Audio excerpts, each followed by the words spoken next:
La voix des sans-voix. La voix des sans-voix. La voix des sans-voix.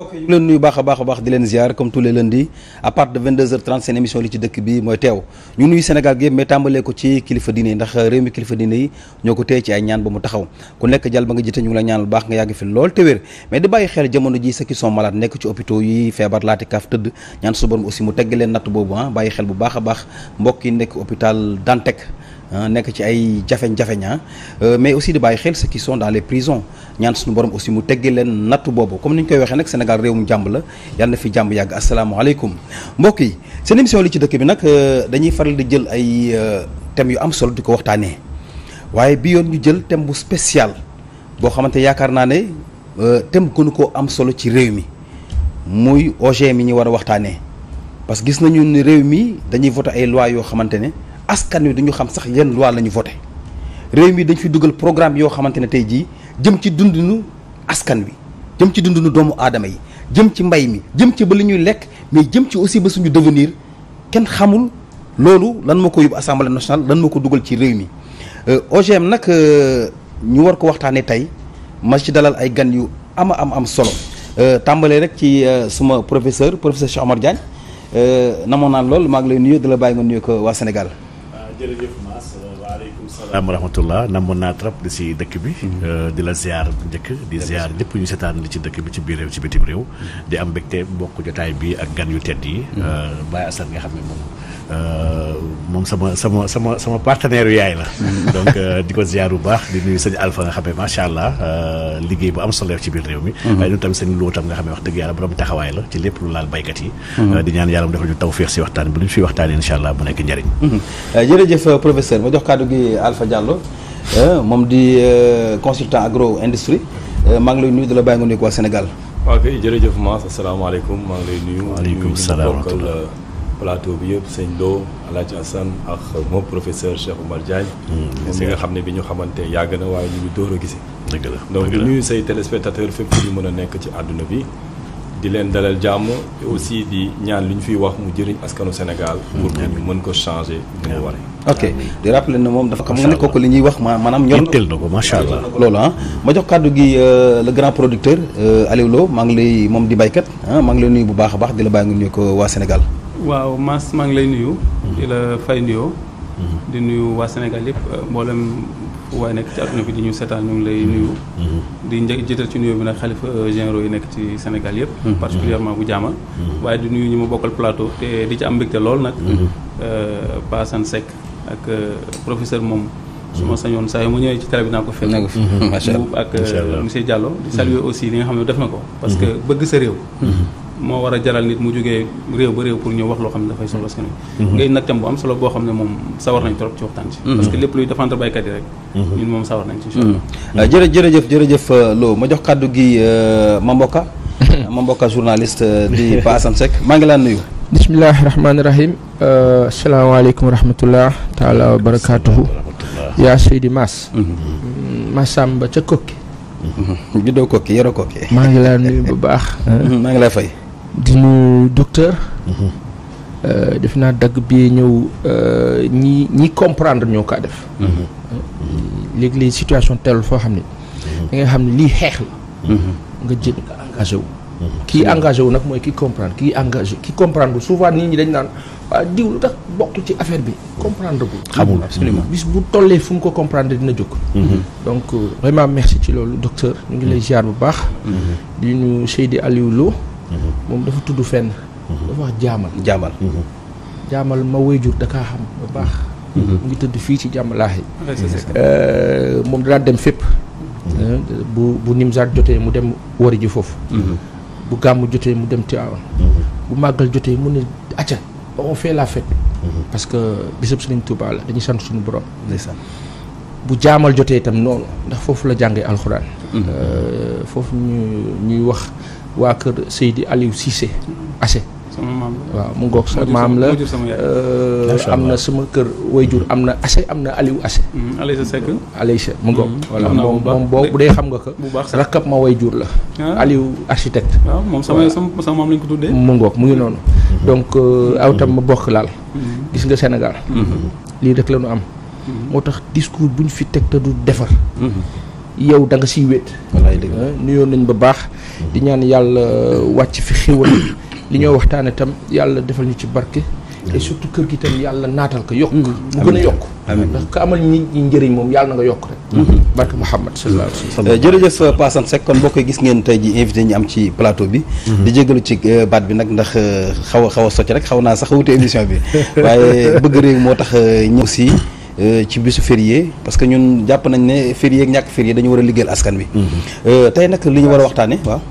baal ma ci dog bi. bisub férié. Sénégal rek lañ ko dul liggéey. doy na war dafa nekk lu dama la koy wax parenthèse. jamono bii hypermarché yi gën a mag Europe. ak service yi fa gën a mag moom xam na li ma wax ñu ngi liggéey. ñun nag Sénégal y a trop de férié dañu war a changer donne bi ci lu bari. doy na war y a trop de férié kon loolu aussi lu am solo la mbokk yi nag tey débat bi dañu bëgg sénégalais yëpp may ñu attention may ñu nopp parce que dafa nekk waxtaan woo xamante ne comme ni ma ko junjee ci ndorteel li ci ëllëgu réew mi la ci ëllëgu askan wi la waaye ci dundunu askan wi la may wax ne souvent li ñuy waxtaanee mooy OGM yi man lu ma mës a dégg rek ci réew mi ñu ne Bill Gates mi ngi ci ak Melinda Gates rek daanaka pour man lu jëm ci Afrique yàq la mais aussi lépp loo xamante ne mi ngi jëm ci réew ñu war ko mën a contrôler mu jaar biir assemblée nationale ñu mën a voter loi yooyu voter projet boobu te askan wi xamuñ lan la ñuy voter loo xamante ne mën naa indi musiba ci réew mi kon looloo tax tey jii ma dalal ay gan yu am solo yi ñu war a waxtaanee li nga xamante ne mooy OGM yi damay tàmbali ci professeur ngir mu leeral askan wi d'abord lan mooy OGM ak lan moo tax a jóg OGM. waaw jërëjëf Mass balaa may ñëw ci définir OGM damay jéem a d'abord def lu xale di wax amener le sujet soog ko poser baax na ñu nekk devant un constat bi nga xam ne lii le Sénégalais lambda dina mën a comprendre li ñuy wax absolument ñu ngi ci jamono bi nga xam ne jafe-jafe yu bëri dafa mel ni dafa gën a bëri jamono bi maanaam science mu ngi yokku technologie mu ngi dem waaye jafe-jafe mu ngi gën a yokku feebar yi tey la gën a bëri cancer dafa bëri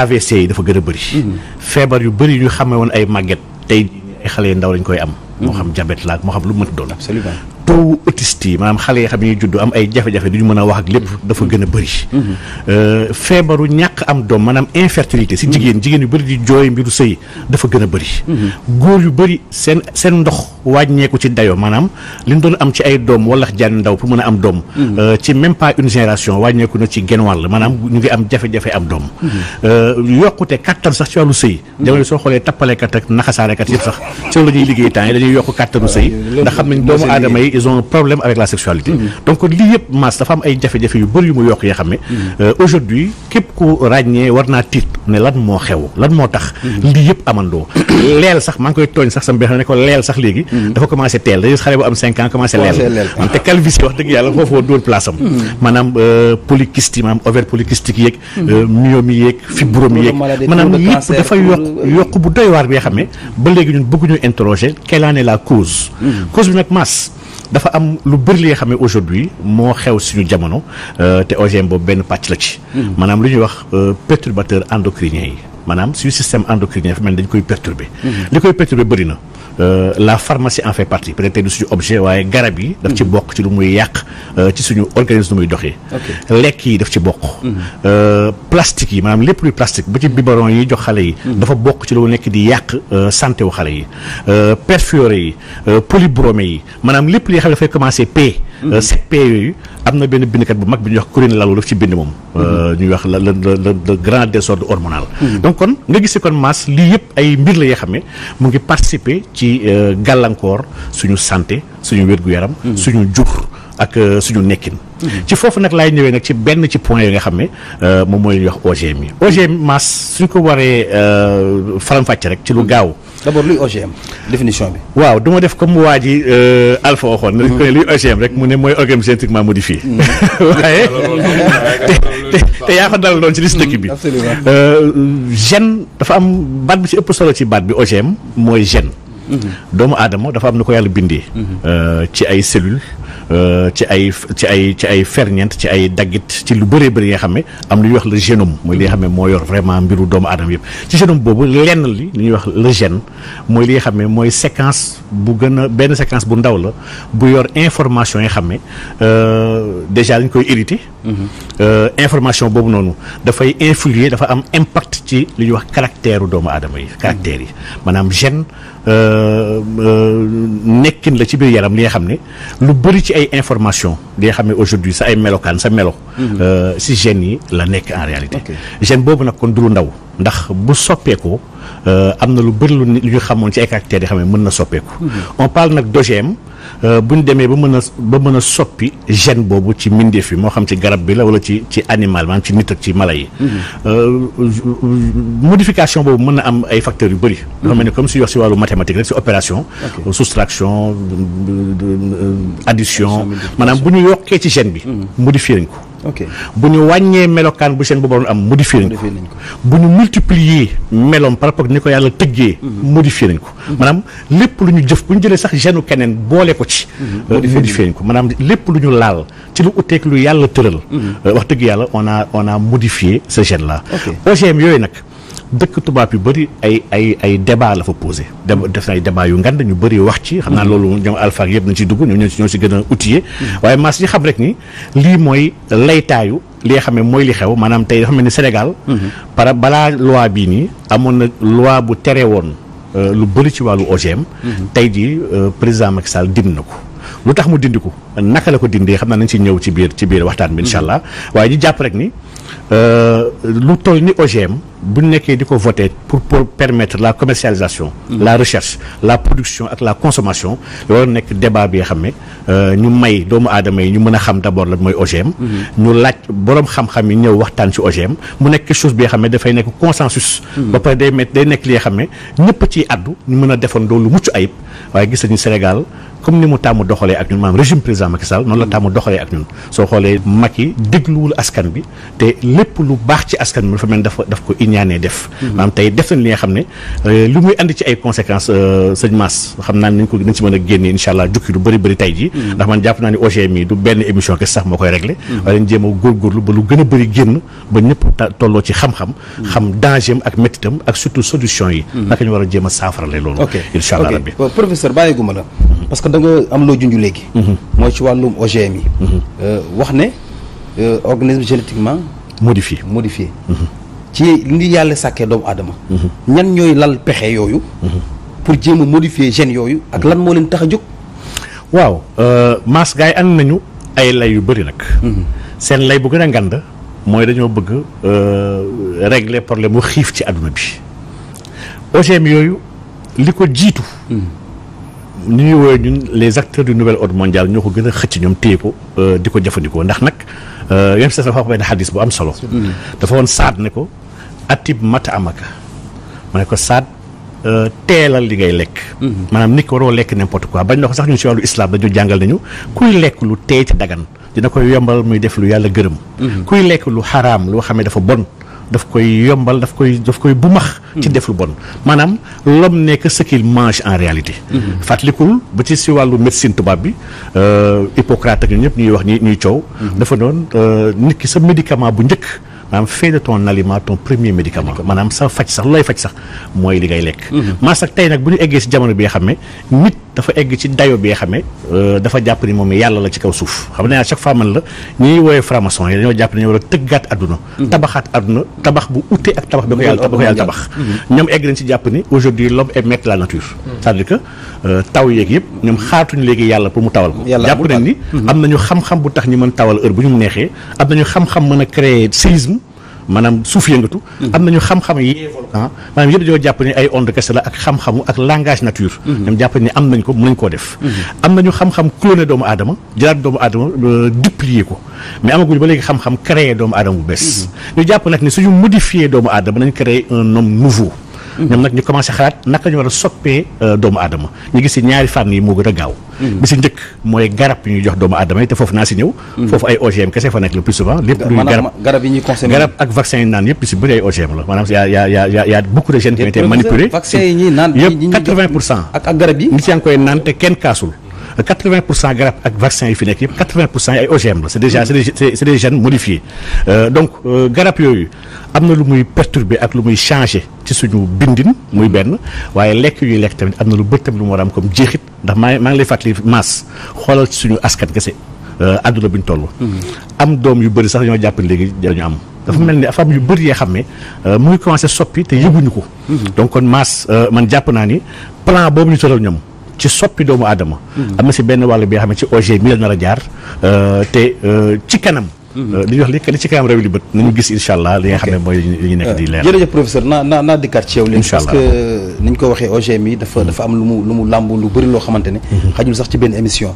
dama ñëw ci Alpha Diallo Alpha question mu posé professeur laa lay posé lan moo indi OGM aussi.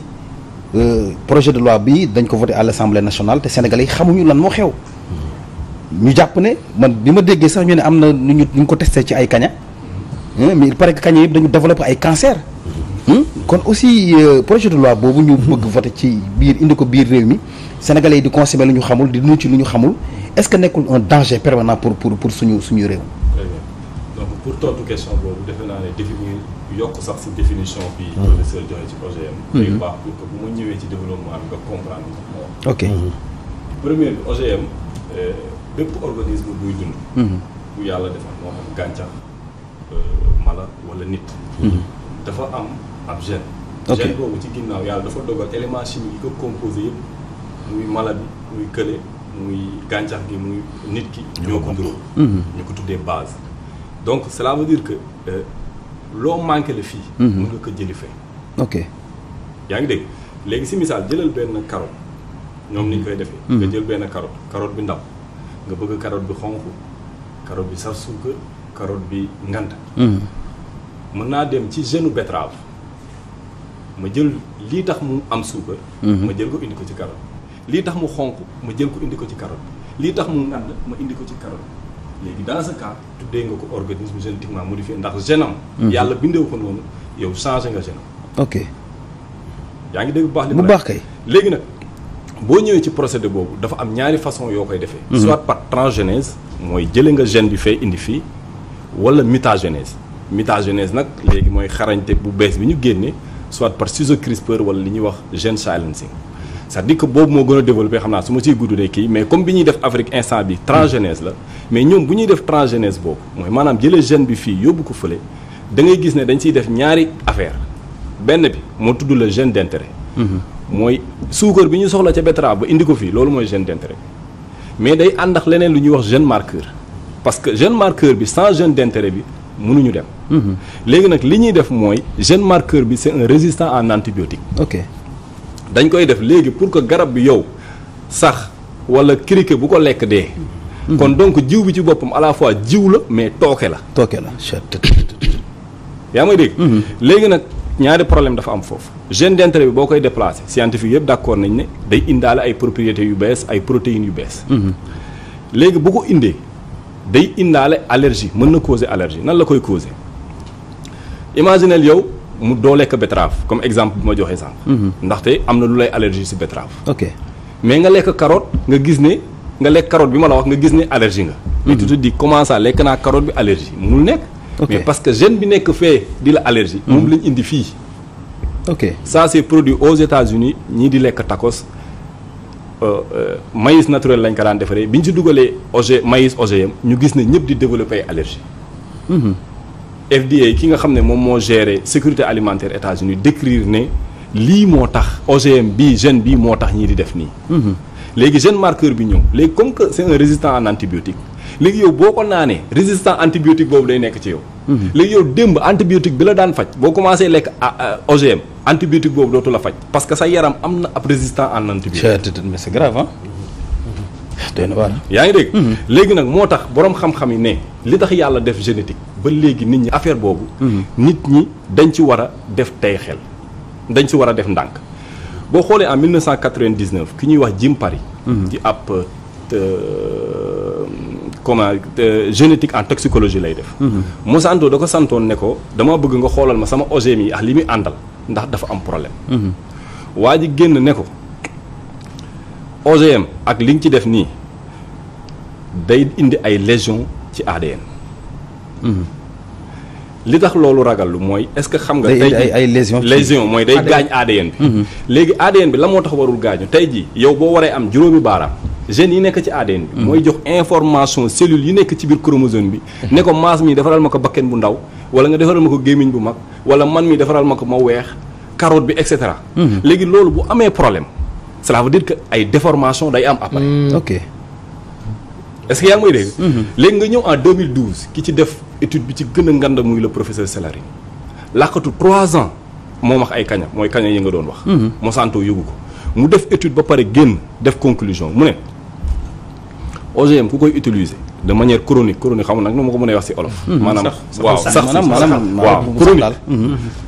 di ci lekk faible bi taux bi gën a faible moom sax 0,1 microgramme la jël. nee na day rayé professeur bi ma ko wax gis nga bi mu ko génnee Monsanto dafa def le tout pour ñu censurer document boobu mu xamal ne ci. non mais est-ce que mën nga jaaraat ci li nga wax. professeur Celarine yi maa ngi fii. maanaam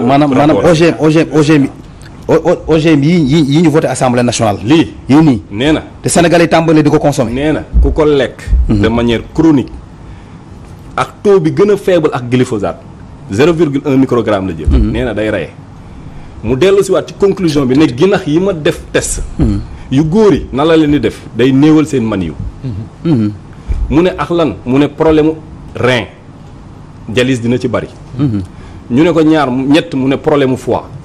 mu ñëw ci jigéen ñi mu ne jigéen nag la gën a yeb avortement cancer du sein cancer du col de l'utérus tumeur. da ko bind noir sur blanc et c'est un professeur de renom. mais loolu ci kañe la ko gis wala. waaw mais ci kañe la ñuy defee test yi garab yi ngay naan yëpp ci kañe la ñuy defee test yi parce que dañu nduróog ay cellules ñun mais kenn du jël nit di ko testé. absolument ndax ñoom seen durée de vie 2 ans la waa Monsanto tey bu ñu la doon jox test. test 3 mois de kaña lañ lay jox. ok parce que maladie chronique mënoo ko déterminer en dessous de 3 mois. il faut nga def ko ci 2 ans d'une vie de kii de Abra. léegi nag. nga ñëw Sénégal gis nga tey ji OGM pour nga dugg validité bu dee États-Unis il faut 3 membres kii 3 kuréel ngay jël FDA USDA ak EPA mais Sénégal day jaar ANB mooy autorité nationale de la biosécurité mu jël ko jox ko comité bi pare ñu jël ko delloo ko ministre bi mais li ma tiital mooy ki jiite ANB waruma 3 semaines dafa génn télé benn édition du soir mu ne moom notification yi mu jot yëpp. pour OGM dugg ci dëkk bi nee na daka mujjee dàq ndaxte loi bi pareegul pour loolu moom loolu la wax. ok waaye li ragallu mooy OGM a ngi ci dëkk bi. bépp usine buy jaay lu lu jur gi di lekk. bu jël maïs bi muy jëlee Argentine wala Brésil.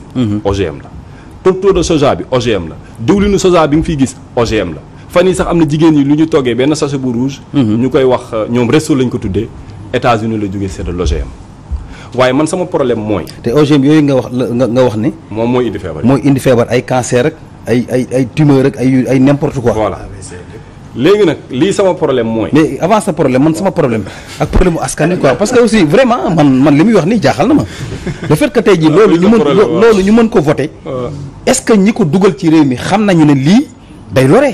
bu ma ñëwee ci li tax ñu voté ka di nga xam la moo tax ngeen ñu def loolu léegi boo jëlee par exemple léegi nga ne léegi la moo tax autorité bi nee na moom musul joxe notification te loolu mu ngi fi te pourtant loi bi boo ko liiree ci article 19 dana képp kuy importer lu jëm ci OGM da nga war a dem ci autorité bi mu jox la autorisation kon donc ñooñu noonu fan lañ jaar ba dugal seen OGM bi cela veut dire que bu ñu ko dugalee ils ont violé l'article 19 l'article 20 l'article 32 ba 37. te l'article 56 sur les sanctions da leen waroon xaar te dara mosul leen ci fekk. voilà aujourd'hui loolu moom mooy problème mu OGM Sénégal ci définition. ak ci ni mu demee léegi nag ci loi bi ma terminer foofu. ok loi bi da ngay dégg ñoom ñu ne la voté nañ ko en catimini. mais loi mënoo ko voté ba pare. am dañu voté loi bi. non dañ ko violé ba pare door ko voté ji. lu tax ñu def loolu lu tax ma ne noonu lañ def. gis nga ci exposé des faits loi bi ñu war a changer xaw ma dañ ko war a changer xaw ma dañ ko abrogé parce que ministre bi moom abrogé la wax mais kase moom amendé la wax. te c'est deux choses différentes.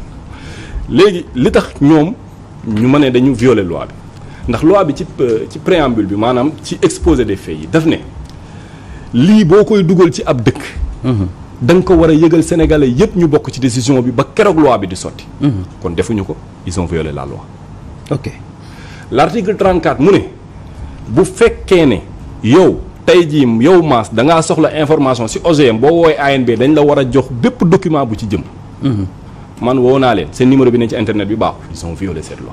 léegi nag ñoom ñu woote ñu ne protocole de Carthagène moo jiitu de 2000 moom moo tax ñu war a defaraat loi bi teg ci le protocole de Nagoya Kuala Lumpur bu 2010.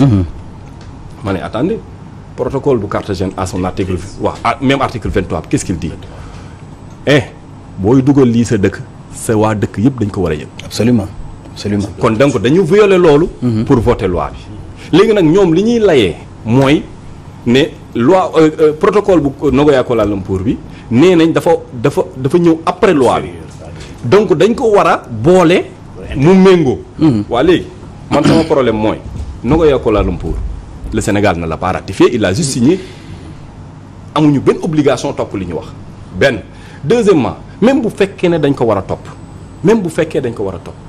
mais protocole boobu mënul sut suñu constitution.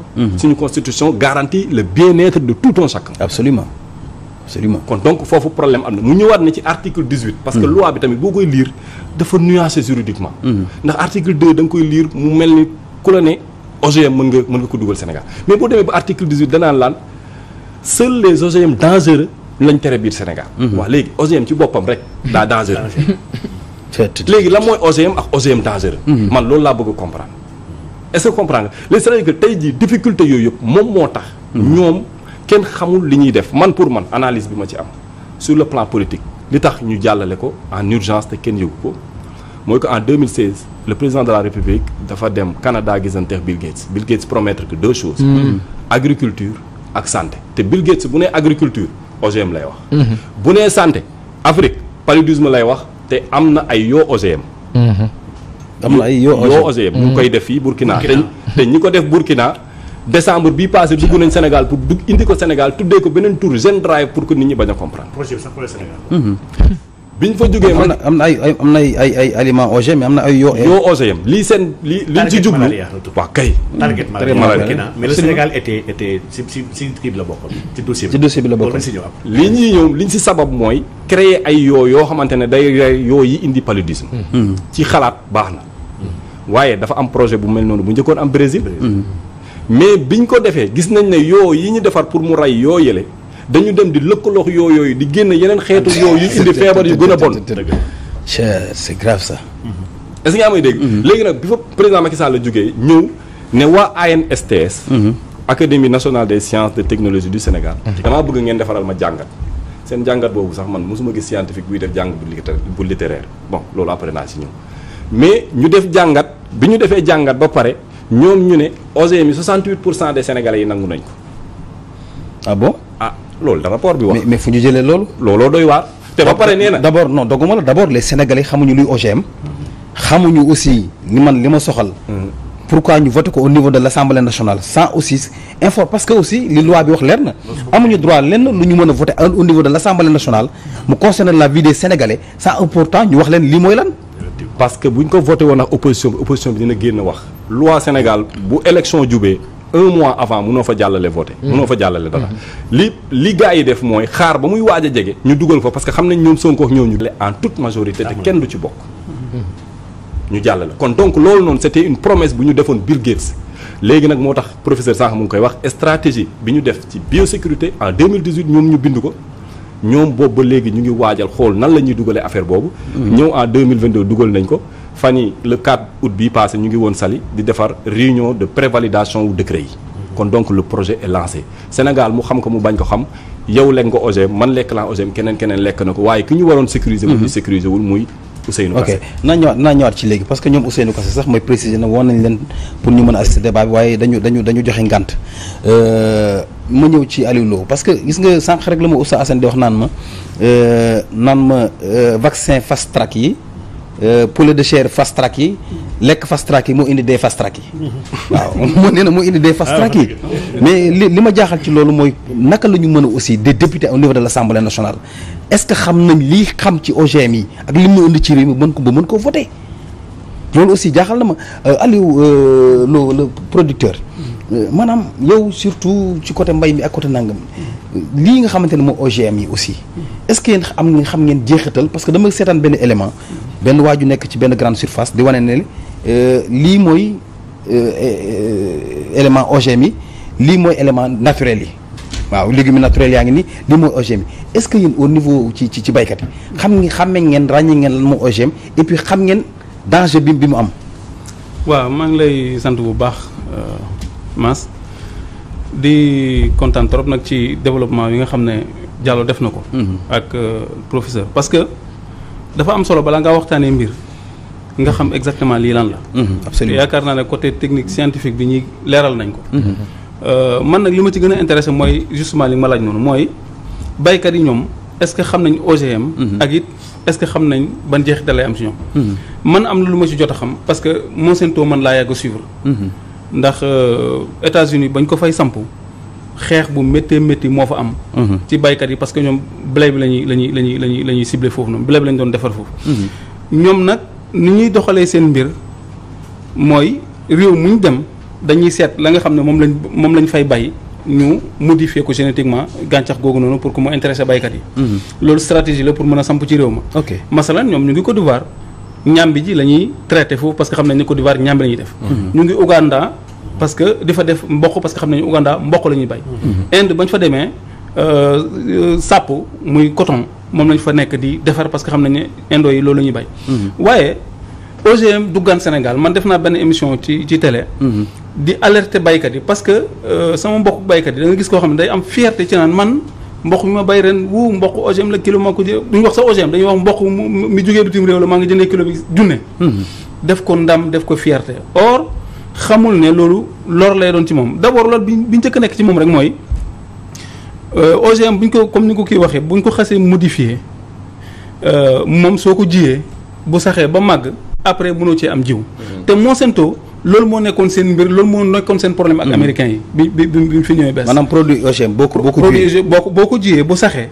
yow mënoo ko ji. ñoom suñuy dugg si ci réew mi politique bi ñuy indiwaale mooy parce que par exemple comme xam nañ ne Sénégal gerte moo fiy dox ak mboq ak yooyu. suñu jëlee produit yooyu dañuy def pexe ba nga xam ne te lu nekk la leen jaral nag dañuy dugg ci baykat yi di jënd seen jiw yi nga xam ne moom la ñu amoon. fexe ba jëlee ko ci ñoom. imposer leen ñoom seen jiw bi te boo ko xasee commencé jënd par force ci ñoom nga koy jënd parce que mënatoo denc ay jiw yow. li nga xam ne mooy seen engrais bi nga xam ne mooy doxal seen gàncax ci ñoom nga koy jëndee comme maa ngi dégg jàll di ko wax sànq ci suuf. dafa mel ni ci ñan nga koy jëndee. ci ñoom waa Monsanto. ñu defar OGM. waaw ñu defar OGM xam nga nag Monsanto laay tudd. à la base ils sont phytosanitaires. justement pesticides yëpp ñoom ñoo koy defar te ci ñoom nga koy jëndee léegi nag. problème bi déjà Sénégal dañu am problème mu mbay xam naa après dinañ ci gën a ñëw mais Sénégal déjà dañu am problème mbay am problème mu jiw suñ leen indi leen nag koo xam ne daf leen bëgg imposer jiw woo xam ne par force ci ñoom nga koy jëndee te dégg nga kilo bi 5000 te aussi politique bi mooy au départ dañ koy yombal mais suñ demee ba nga xam ne monopoliser nañ marché bi su boobaa dañuy yokkaat jiw bi yokk affaire bi looloo war a nga dégg Auchan a fait voilà loolu war a ngay dégg junne indo yi nga xam ne xaru nañ seen réew te Monsanto man lépp lu mu dugg dama koy ragal oui parce que Monsanto professeur xam na ne le projet Manhattan en 1940. Monsanto bokkoon na ci société yi nga xam ne ñoo doon créer bombe atomique ci recherche pour l'uranium. pour développer bombe atomique nga xam ne mooy faagaagal adduna bi ci benn yoon. loolu nag képp ku bokk ci projet boobu yow rey nit du sa problème. alors bi loolu jàllee bi 1945 jàllee ci lañ dugg ci ay pesticides ak yooyu noonu. commencé di herbicide di defar di voilà. donc ñooñu mënuñu def lu baax mukk te ce qui est paradoxal mooy Bill Gates mi nga xam ne tey moom moo ko fi indi moom Bill Gates dafa wax ne philanthrope la. dafa wax ne moom fondation am dafay dimbale nit ñi dafay dimbale nangam dafay dimbale nangam. mais kooku noonu nan la mën a lëkkaloo ak filiale bi nga xam ne c'est le plus controversé du monde muy Monsanto. nga xam ne réew mu mu dugg ay ravage la fa def ay yàq la fa def seen jiw wi yamul ci ay feebar yi kii di wax rek. même mala yi gàncax gi suñ ko lekkee c'est-à-dire boo góobee gàncax gi gàncax ga fay des noonu. su ko mala yi lekkee daf leen di indi problème ñoom tamit. dafa indi ay jafe-jafe. ah bon waaw c'est clair. alors léegi nag loolu déjà baaxul ci càmm gi baaxul Sénégal baaxul ci mbay mi. xam naa ku ci bëgg a développer lépp dina sori mais li ma ci wax mooy. le fait que ñu indi ko dugal ko Sénégal voté ko en catimini. kenn yëwu ko loolu moom man moo ma ci gën a naqari. parce que man finalement question bi ngay posé mooy est-ce que ñu jiite bëgg nañ suñu réew sax. mais loolu ngay wax. mais question boobu moom man moo nekk sama kii. dama ne nag danger bi ngeen ci wax ni yëpp man dama jaaxle mosuma def émission. jaaxle non lépp luñ la ci wax mais bon est-ce que ñiy voté loi bi ak njiitu réew mi. mi ngeen ne yow mi nga wax sànq ne moom Bill Gates. moom la waxal lii. est-ce que ñoom xam nañu danger bi wala bëgguñ seen réew. xam nañ léegi fii benn nag pardon nag boobu OGM. xam nga lu ma lay nagu OGM. Mass nañ ko léegi. Mass mbaa xaru tabaski. Mass xam nga lu ma doon wax. c'est-à-dire dama ne député yi. xam nga lii soogu fi ñëw parce que USAID njëkkoon nañ ko fi indi Monsanto proposé ko UEMOA muy la loi 2009-27. portant sur la biosécurité. ok mais ba ko gars yi révisé boo ko xamoon nañ ne lii du lu baax. loolu c'était en 2009 jamonoy Wade. mais il faut ñu rappeler ne ISRA mu ngi fi gis nga Sénégal seen problème mooy. dañ dul communiquer gouvernement bi. duñu communiquer te gis nga député yi li ñu waroon a def mooy bu ñu dajee ñu fexe voteel ministre de l'agriculture ñu indil ko ay fonds yoo xam ne dina ñëw soutenir ISRA. mu développé jiw yi nga xam ne nii adopté na ak suñu réew parce que ñu ngi koy def. li ci nekk nag problème bi ci nekk mooy ISRA da xam ne ñu ko créé depuis 1974 mais 1974 ba 1996 ISRA defuñu benn étude scientifique boo xam ne nii. dafay jëm ci wàllu ñoŋal li ñuy suñu jiw. mais aussi yéen baykat yi. waaw je crois que ne Sénégal baykat yi yor ngeen ay kuréel. waaw yoo leen di défendre. tout à fait yu war a mën a saytu li dugg ci mbay mi. ak yéen jiw yi. waaw est-ce que bi muy ñëw ci yéen tamit. mais kuréel yooyu aussi. dafa am problème parce que problème bi ci nekk mooy duñ ci intégrer en général ña nga xam ne ñoom la yëf yi soxal dëgg parce que baykat bu ne baykat laa te toog fii Café de Rome di fa dajee ak diw sàngam ngeen di lijjanti ay jiw ak nangam loolu man mënu ma ko comprendre. te ñooñu la ñuy wax ne ñooy jiite kuréel yi loolu moo mënta nekk parce que information bi mënul jàll kooku dafay seet li ko intéressé mu téye mu jàllale ko. li ko intéressé mu téye ko lépp loo xam ne dafay nuire amam moom du nangu mu yegsi ci baykat yi. ok te baykat yi il va falloir wax naa ko fii ci benn émission. il faut que ñoom ñuy dem à la base di gis baykat yi. di wax ak ñoom di leen jox la bonne information. loolu nag mooy li nga xam ne mooy difficulté bi. mais est-ce que information yi ngeen am. te mu dangereux. est-ce que yéen aussi parvenir nañu ko ci baykat yi. waaw mais xam nga dañuy wax comme li ma la wax man plateau yi fu ne damay taxaw di wax waaye baykat rajo tey du ne ku nekk daf koy wax. du nekk gis nga Monsanto boobu ñu ñëw. du ñu ñëw ak. non Aliou sama question comprendre ko. xam naa ko dama aussi sur le terrain est-ce que yéen dem. ñu ngi mission boobu ngeen am informé baykat yi. ñu xam ne jiw yi baaxul. mais pour wax la te ñun du suñu rôle état la mais pour wax la ISRA bi ma la wax noonu tey nga xam ne moo fi nekk di saytu affaire jiw. 90% ci baykat yi xamuñu ko ba leen waxoon ISRA xamuñu ko. xamuñu sax ne Sénégal am na benn institut bu fi nekk boo xam ne dañuy yëngatu ci wàllu jiw di ci def ay gëstu scientifique xamuñu ko mais état bi moo am rôle informé nit ki gis nga Monsanto la ñu ñëw d'abord du ñëw ci turu Monsanto parce que xam nañ ne Monsanto ñëpp ragal nañ ko ba ñuy dem Inde filiale Mayko lañu utiliser parce que Indo yi moom lañ xam bu ñëwoon fii dañuy indil tur boo xam ne nii moom la Sénégalais yi di mooy gën a sonné ci seen nopp yi suñu ñëwee ay def na ay panneaux publicitaires yu toll ni kër gi la ñuy def bu dee dafa laaj ñu bind olof ñu bind olof bu dee dafa laaj ñu nataal parce que waa ji déggul ñu nataal mais état bi loolu la waroon a def ñu wax ne lii moo xew jar nañu jënd ay spot publicitaire ci télé yi informer population yi baykat yi jot ci parce que état bi moom moo am rôle boobu doonu mais ñun lii lañ mën a def mooy lancer alerte lanceur d'alerte lañ mën a nekk ñëw ci plateau bi wax ko dina atteindre ñenn ñi du atteindre ñenn ñi lanceur d'alerte boobu sax nag problème la parce que waa Monsanto moom fu ñu gis lanceur d'alerte dinañ ñëw sàkkal pexe waaw loolu moom lu wér réew mi nag mënuñoo sàkkal ñëpp pexe waaw parce que mënuñoo tee ñi bëgg seen réew taxaw défendre ko ma ñëw ci Pa Assane Seck mais Pa Assane gannaaw li nga dégg ci plateau bi ban jàngat nga ci am Mass jërëjëf man maa ngi doon déglu boroom xam-xam yi. nga xam ni que ni ñu maîtriser sujet bi man tolluma foofu. et bi ñoo wax maa ngi xool sama téléphone di niveler li ñoo wax. ñoom li ñuy wax sax tuuti la. c'est encore pire. maanaam li ne ci biir moo gën a doy waar. ñoom dañoo junj. parce que kàddu bu njëkk la dañoo junj. mais c'est encore pire. Je me suis amusé à cliquer sur la loi 2009. bi président Wade defoon contre. C'était contre OGM. C'est donc pour nous protéger. maanaam Ablaye Wade bañoon na ko. waaw ok en 2009. mais pour le suivre ak la ca topp c'est-à-dire que dans le site du gouvernement sénégalais xaw ma ndax sama téléphone la xaw ma il faudra peut-être vérifier. mais boo duggaatee foofu boo xefee doo ko boo cliquer du ñëw du afficher. et ça fait au moins 48 heures que je m'amuse que je dis non peut-être sama téléphone la wala peut-être link bi la. je le vois pas mais quand je clique sur la nouvelle loi je vois la nouvelle loi. c'est grave. c'est juste significatif de quelque chose. boo xam ne man gannaaw li ma fi dégg yëpp foofu laa bëgg a dem. vous savez la dernière fois je parlais dans un autre support. d'un état sérieux ou pas. kilifa bi ma doon waxtaanal dafa jàpp ni jugement de valeur la.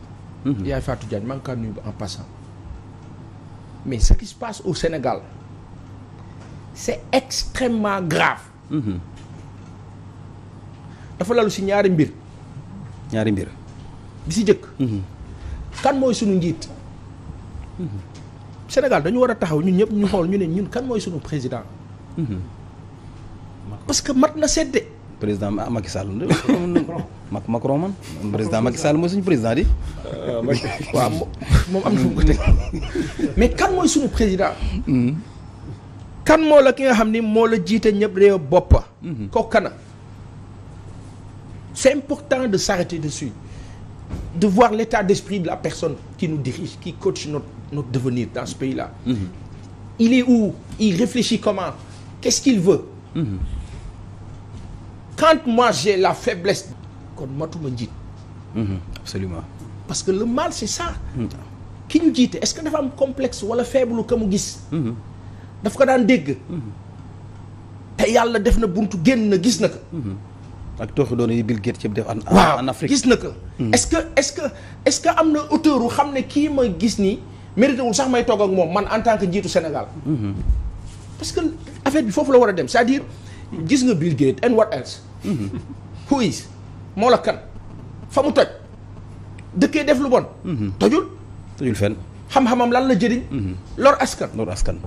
Monsanto c'est quoi? C'est une entreprise qui wala boog un projet dans la chimie qui aujourd'hui wax nga ko ci guerre de 1945 qui aujourd'hui est racheté d'après ce qu'on lit par Bayer.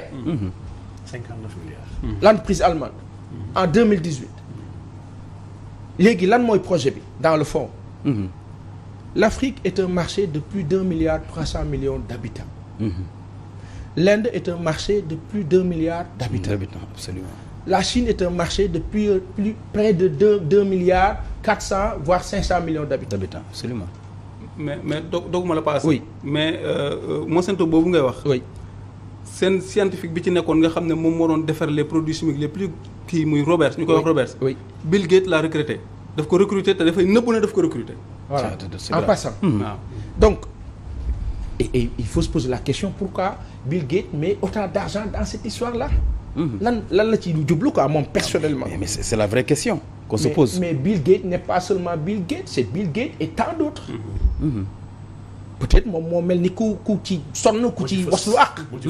mais c'est un bloc. tout à fait. Warren Buffett Coca-Cola. Amazon c'est un bloc de cercle. lan moo tax ñu ne Sénégalais yi bàyyi leen Coca-Cola. baa ko fóotee mu set. lu tax donc lu nga xam ni boo ko nettoyé mu set lan lay def ci sa biir kon. musiba. alors aujourd'hui wax nga ko sànq professeur ñu ngi consommer OGM lu bari te xamuñu ko. te xamuñu ko. peut-être que loi bi noo signé validé que assurance la par rapport à quelqu'un à qui on avait promis. Effectivement. mais seetlu leen lenn président Macky Sall lépp loo xam ne promettre na ko occidentaux yi daf koy respecté. même bu dee lor askanam. non lépp laa la attends lépp lu mu digaale ak ñoom. non pas attends lépp lu mu digaale. mu ngi kaa respecté. non lépp lu mu digaale da koy respecté. mu baax mu bon da koy même bu dee lor askanam. mu baax mu bon. ok OGM preuve la. ak leneen. Abdoulaye Wade décidé wu fi woon pour oto yi. président Macky Sall def contraire. aujourd'hui dama la ni lépp loo xam ne dafa lore mu baax mu bon président bu ko digaale ak ñoom da kaa respecté moom kay li mu dul respecté mooy li muy digaale ak ñun. moom he doesn't care about ñun. c'est-à-dire ñun suñu propre ñun et foofu laay wax ne au-delà de tout ce qu'on dit là qu'est-ce que les Sénégalais doivent se dire cette personne-là qui là est en train de faire de sorte que ñun Sénégalais yi ñu nangul ko benn troisième mandat. non moom moo la le discours. il doit pas être mais attends est-ce que président de la République lii ñu wax ci plateau bi concernant le GGM est-ce que moom xam na ko. Mass président de la République dina bëgg lu indi cancer ci réew mi luy rey nit ñi ci réew mi. Massamba luy réduire taux de natalité yi. déggoo li la Diallo wax. nee na la rencontré na Bill Gates on a même vu la vidéo. encore que moom moo ko fekki Bill Gates fekkiwu ko. xam nga mën naa comprendre sax ñëw nga ci dëkk Bill Gates dox ñëw fekk si. waaye aw ko fekki. yéeg ascenseur fekki ko. foofu laay wax ne la ki ñu jiite kanam. Comment il réfléchit, comment il fonctionne, au-delà des égards et honneurs et respect, tout ce qu'on veut de l'institution qu'il représente. Mais est-ce que nag dañoo war a toog parce que institution la nu la toog rek la xulli toog comme ça munoo faat non. Il faut qu'on dise aux populations du Sénégal que nous tous nous sommes en danger parce que quelqu'un est en train de prendre de mauvaises décisions. Et ce quelqu'un-là, il est là, il dit que mon Sénégal ko tax a jóg mais finalement toutes les décisions mais machiavéliques et maléfiques mu ngi kaa jël contre ñun. Mass ma wax la benn affaire. c'est grave. xam nga ñu yéen a ngi dégg fan yi coowu hôpital international bi. ñu see wax su fekkee ni président Ablaye Wade ñëw nga ne ko kat dañuy indi benn hôpital bu bees nangam. Wade ku ko wax projet mu jox la suuf. bëri nañu foofu am na fa ay faay parce que léeg-léeg mu joxe ko foo xam ni du foofu. service am ya ko ca war a dimbali duñ ko ciy dimbali parce que ñenn ña am nañ ci ay intérêt. Fann Résidence daawul taa. léegi Fann Résidence day taa parce que fa ndox ma daan jaar pour dem ci géej ga am na ku fa tabax. yu ni mel quoi. ok donc yow boo nekkee nguur président Macky Sall nekkoon premier ministre ba Wade di jël yenn décisions yi ngeen àndandoo jël ko. baa ñëwee lan nga war a def du rectifier. absolument lépp lu Abdoulaye Wade def lu baax nga yàq ko lu safaanoo nga bàyyi ko fa kon y a problème. aujourd'hui OGM assemblée bu bees bi li ñu war a njëkk a lijjanti. muy yuuxu si loolu une proposition de loi bu bees. pour dem dans le sens dindi loolu. mooy li war a njëkk. te dafa war a nekk li nga def nii bravo mais pour man c'est tey Sénégal mais panel la ñu war a def national. ci OGM pour ne président Macky Sall waxuñu ban raison lan nga ñuy expliquer tey looy wax waa koñ bi pour dëggal lii. parce que le mal il est profond saa waay comment vous pouvez comprendre nga jël hôpital Aristide Le Dantec. nga ne da ngay transfert de malade ça se fait par le médecin. et le médecin mooy juger ban période laa kaa def.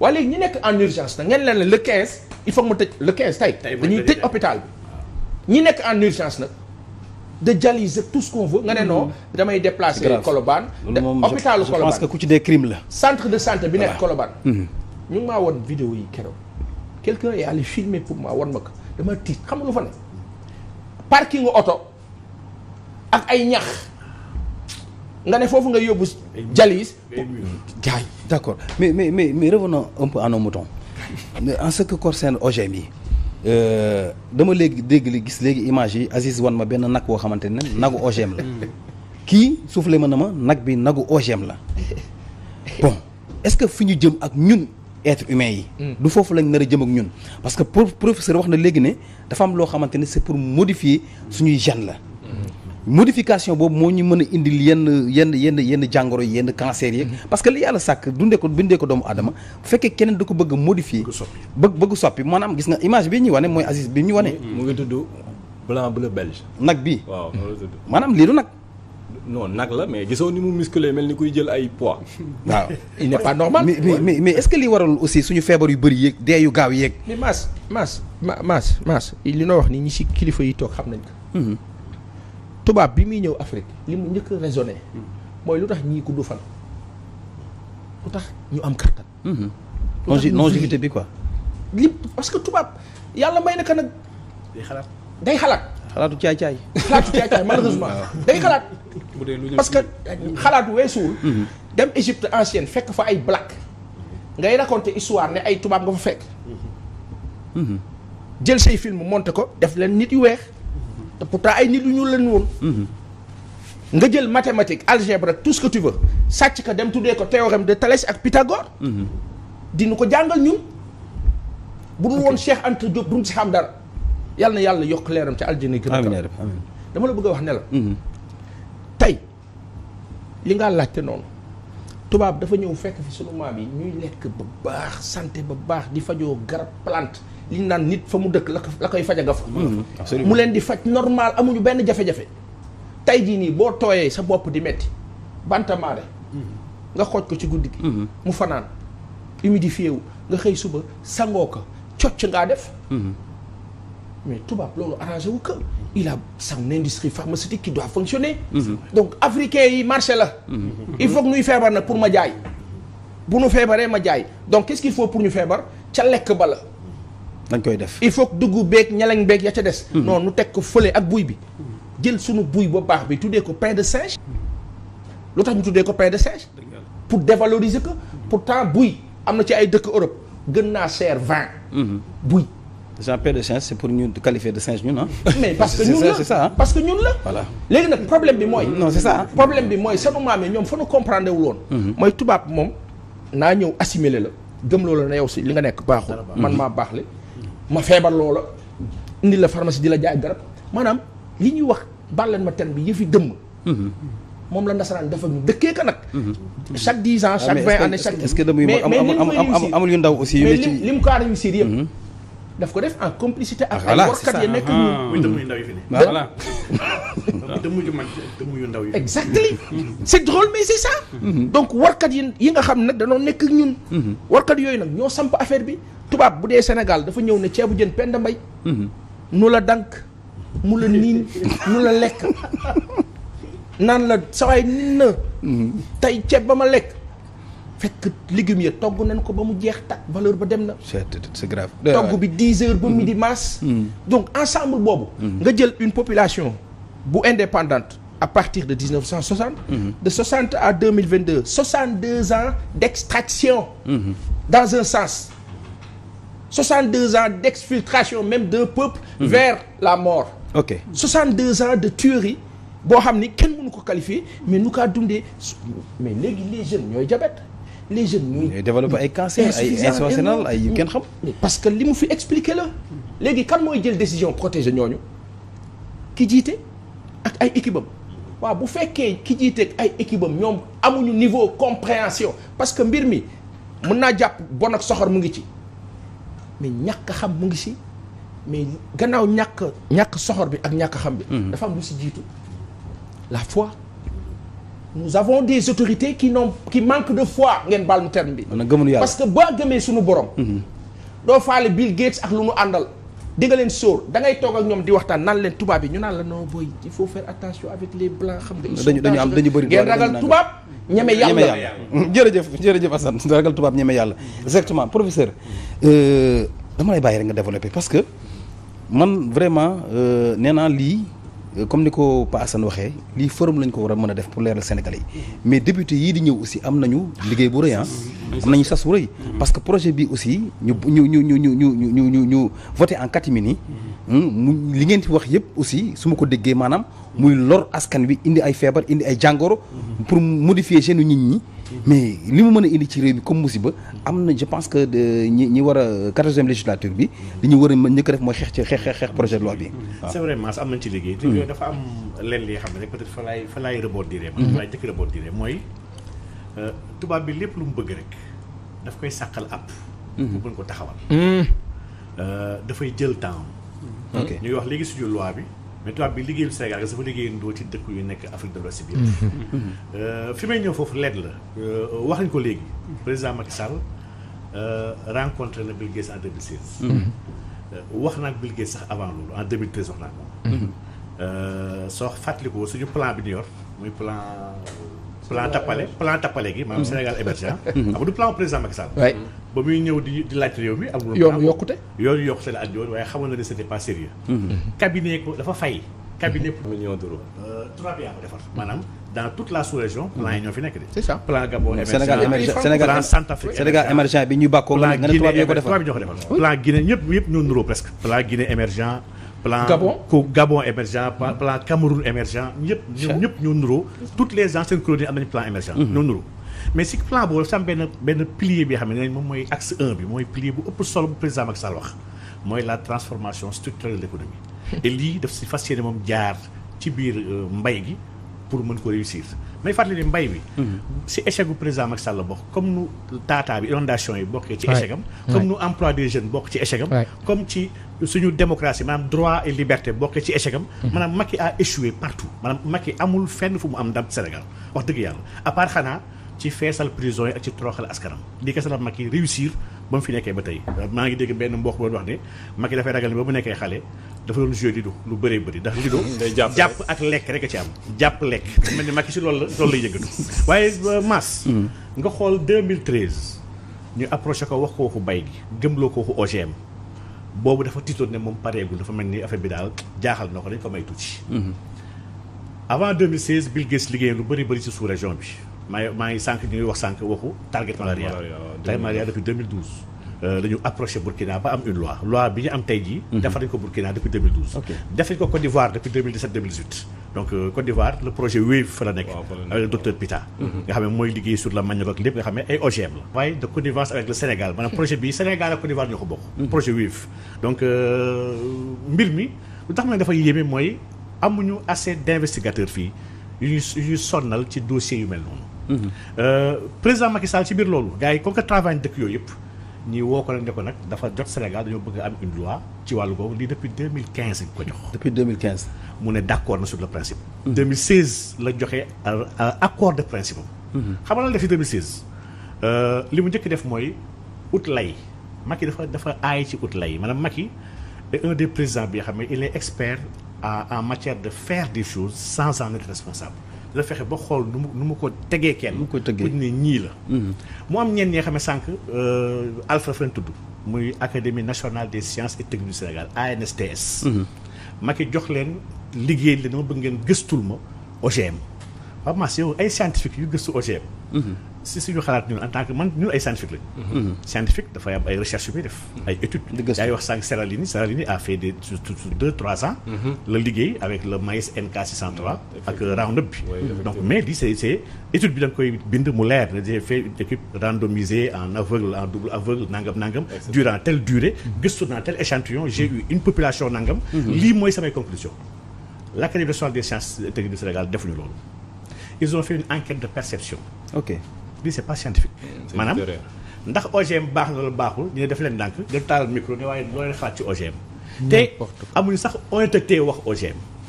bi ñuy dem si baykat yi da leen wax leen semence c'est la recherche. ils n'ont pas utilisé le mot OGM. maanaam bi ñuy dem ci baykat yi waxuñu leen OGM. dañ leen nax dañ leen tuddal baatu semence la recherche. ils ont consulté tout le monde. avec ce vocable la gars yi jàpp ne semence recherche bu dee mooy améliorer race bi. Pourquoi pas loolu de bëgg nañ ko. ñu dem décréter ne kon 68% des Sénégalais d'accord nañ ci OGM. lii mooy premier mensonge. bu Académie nationale des sciences. ñu ngi may dégg. c'est de la haute trahison. j'ai beaucoup de respect pour ñu bëri ñu fa nekk. mais li ñu def nii c'est tout sauf la science. ñu jël seen rapport tuddee ko OGM. état des lieux enjeux et perspectives au Sénégal. rapport bi nga xam ne ils ont fait 7 recommandations ci biir rapport bi Mass yamuñu foofu ginnaaw enquête de perception bi ñuy lim lu tax OGM baax ñu tudd OMS ne OMS nee na OGM baax na depuis 2008-2009 kon OGM baax na OMS moom du ma ñëwaat fii di wax kan mooy OMS ak ñan ñoo koy financé ak ñan ñoo ko moom donc OMS moom Bill Gates daf ci am loxo. xam nga OMS suñu demee ba trouver une grippe exemple bu ndaw may joxe toujours si OMS. OMS moo trouvé grippe porcine grippe bi nga xam ne ci ay mbaam la nekkoon. mu bëgg a joxe résultat bi grand producteur mbaam yi xam ne ñoo tàmm di financer OMS. ne ko non soo waxee grippe porcine daf ñuy andi gàllankoor changer tur bi. parce que ñun ñoo lay financer ñun si jaay mbaam yi ñu amee xaalis pour financer la changer tur bi. OMS soppi tuddee ko H1N1. fa ngay comprendre le grand capital nu mu jëlee en otage l'ensemble des organisations yi si àdduna bi. OMS boobu kon la Académie des sciences lim ci biir rapport am. yemu ci mu lim académie américaine. Amérique mooy pionnier si wàllu OGM académie américaine bi alpha xam na ghostwriting bi xam na tous les moyens yu ñu tenir en otage borom xam-xam yu fa nekk. ils sont pas libres leen di fay xaalis bu ñu bind. donc académie boobu pour dëkk bi xam ne moom OGM mooy yóbbu OGM moo gérer lépp. wax dëgg yàlla c'est pas crédible. ñu lim ci Burkina ne Burkina sax dafa nekk en avance par rapport ak Sénégal ndax Burkina li muy def ci OGM Sénégal sax eggagu fa mais fàttali ne Burkina. producteur de coton yi xam ne ndax le coton BT. dañoo dellu ginnaaw depuis 2015 lii baaxul musiba lañ ko bàyyi. donc kon rapport bi li ci waa académie des sciences wax yëpp dara du ci dëkk. te pourtant am na yenn rapport yu ëpp solo AME bu États-Unis nga xam ne la médecine environnementale ak académie depuis 2009 la def rapport wax ni OGM yi baaxul dafa am ay jeexit yu mu am ci nit ñi ci mala yi ak ci environnement bi. donc ñoom dans leur état des lieux ñoom bu waa académie des sciences. tudd ñu benn rapport bu wax ne OGM baaxul te pourtant il y en a des milliers. waaye tudd nañu ay problème loi bi ñu am ñu daal loi 2009-27 bi nga xam ne moom la léegi Paa Assane doon wax. loi boobu ñoom dañoo teg loxo ci daan ne daan dafa métti trop dañoo war a dindi daan ndax daan ñuy teg ñuy andi OGM dafa métti. xam ne kon yow kon ñii ba ñuy def rapport bi. defuñu ko pour les Sénégalais. maanaam ils ont fait ce rapport là pour contenter un investisseur wala un groupe d'investisseurs bi xam ne dañoo jug pour ñëw soggu Sénégal. gis ci Sénégal.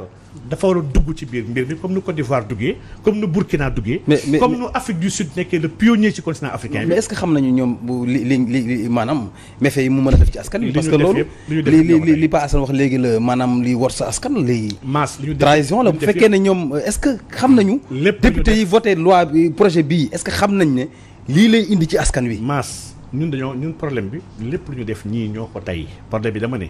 nit ki da nga am responsabilité ci lépp loo permettre ñu def ko xam nga li grave nag mooy que académie des sciences mu defee rapport boobu si at boobu la ñoom Bill Gates ak yëpp def benn lobbying pour am ay prix Nobel ñi xam ne ay prix Nobel de médecine ak de science ñu def une tribune bi nga xam ne ils étaient 100 et quelques personnes ñu signé ko pour wax ni OGM dara nekku ci lu baax la ci at yi yëpp lii la Macky Sall sukkandiku depuis 2017 boo gisee ñoom kase aussi seen bu ñu toogee ci plateau yi di wax aussi dañuy wax ne OGM yi dara pour mën a dëgg la fam ñuy jënd wax leen ñu wax loo leen loolu ñuy wax ñoom moyen de lobbying ji nga 2017 nag le 28 février la ñu remettre seen étude Macky Sall def déclaration nekkat Sénégal OGM ñun on va y aller léegi depuis boobu la ko 2022 bi la soo ko concrétisé d'hectare est-ce que xam ñan la ko jaay est-ce que xam ngeen duñ ciy bay scandale foncier yi ngay dégg ci àll bi ñuy joxe ay centaines d'hectares ay tubaab ay naar ay chinois ay espagnol pour bay lan la laaj naa la ko professeur mais ñii ñu ngi si ay culture c'est que lii moo njëkk a grave masse nga am sa suuf nit ñëw jënd ko ne dama bëgg a bay sama ay mbir pour yóbbaat ko sama dëkk nga ne d'accord naa jox naa la suuf si te yow nga am problème bu mbay sa autosuffisance alimentaire Sénégal waxul dëgg def ko ba 2022 bi amuñu ko donc pour dire que ñu dañoo nekk dans une gestion catastrophique man sax damay wax ni c'est de l'anti-gestion dañu nekk fii Sénégal waaye yemul foofu mas di nga mbiru 2007 boobu Macky Sall jox na instruction yi nee naa la cabinet Wave bi xam ne docteur Pita moo ko jiite Côte d'Ivoire am na ay ramifications fii Sénégal expérience u mouche yooyu ñuy wax target malaria ñu defal ko Burkina le deuxième ak le troisième pays c'est le Sénégal ak le Togo dañu ko doon def avant 2022 instant bii nii man xaw ma fan la ci toll ndax aw ma ci information mais xam naa ne duñ dellu ginnaaw donc kon ñun dañu dugal ci leen li nga xam ne pour foowee ñu la foowee boobu nag maas man laa bëgg ñu teg baaraam mën ko xool qui sont responsables sëñ Lo wax na léegi wax bu am solo ci Monsanto mais fàttali ne Monsanto boobu mooy li Total def fi Sénégal rek le branding mooy sa del bu yàqu te yowut beneen tur pour ñu bañ ci la ragal Monsanto dafa am ñaari mbir yoo xam ne moom expert la ci maanaam di def li nga xam ne baaxul mu xam ni baaxul day lor ay doomu aadama fi ni rey waaye mu ko ne ko def tax mu ci am xaalis def na ko ci herbicide 2,4,5-T 20 ans avant ñu koy jàpp xam ne lii dafay créer ay cancer dafay yàq ay nit dafay dindi seen njur dafay def AVC mu xamoon na information bi waaye bàyyiwu ko dafa ko noonu jaay parce que ne am xaalis ay gis teg nañ ko ci ay daan sax ci wàllu boobu def na ko ci PCB bi xam daf koon sotti fële en Arizona ci benn produit bi xam ne yàq na toute la flore marine nag lépp pourtant xamoon na ko ay 15 ans avant yoroon na étudier yëpp waaye képp ku jugoon pour wax ne baaxul woo na la fay la xaalis la noppil pour ko ne jaay yëfam def na ko ci agent orange fële ca Vietnam guerre bi loolu ñu doon sànni ci kaw gàncax bi pour rey nit yi ak pour rey àll gi ñoom ñoo ko defal Monsanto moo ko defal Monsanto boobu nag ki ko aspiré ki ko xëcc fusionné ko muy Bayer bi entreprise américaine boobu allemande boobu moom ak BASF ak Syngenta ñoom ñett ñi kese ñooy plus de 80% du marché OGM. et ñoom dañoo wax clairement depuis 2015 nañ Afrique ñun mooy suñu jubluwaay ndax Afrique aujourd'hui 60% des terres arables la du globe maanaam lépp ñu war a bay ci àdduna bi. fi ëpp suuf bu ñu mën a bayee Afrique la. et population bi gën a nekk en croissance ndax fécondité bi taux d'accroissement bi fa la gën a ëppee. Afrique la kon ñun suñu bëggee nekk fii ak 2050 ci xaalis gu wér waruñu bàyyi Afrique. ñii ñooy ñi nga xam ne ñoo teg bët Afrique am ay vallées ñuy wax des vallées locaux. wala boog des sous-préfets. yu mel ni ñoom Macky Sall ak ñoom Ouattara nga xam ne ils ont trahi leur peuple ci ñi dañu sukkandiku ni leen jox lañu seen dëkk ñu ut ci xaalis lañu ci jox dara. gars yi jox leen ko jëgal loi bi ñu ñëw changé ci juin bii passé loi bi def nañ ko Togo man Togo def nañ ko Côte d'Ivoire def nañ ko Burkina chaque fois bi la joxee loi bi ne la voté ñu ko dañ lay fayale xaalis yow président. yow mi nga xam ne yaa ko forcé joxe ko dañ lay fay xaalis. fay nañu Ouattara xaalis ci loi bi ñu ko defee woon Côte d'Ivoire et ni ko defee Ouattara noonu ko defee Burkina te noonu ñëwee Sénégal te Macky Sall def na loi bi te xam nga loi moom bu ñu naxante. loi yëpp législature bi passé ñëpp jàng nañ ni sur loi yi ñu voté yëpp. xanaa 2 wala 3 ñoo si proposition. ok mais professeur lépp projet la. professeur li ñu wax ci OGM yi mën na am njeexital. ci suñu santé. da nga koy affirmer. lu wér la. mën na am njeexital aussi ci li ñuy lekk. mën na am njeexital ci li ñuy mën a juree doom. ci maanaam taux de fécondité bi.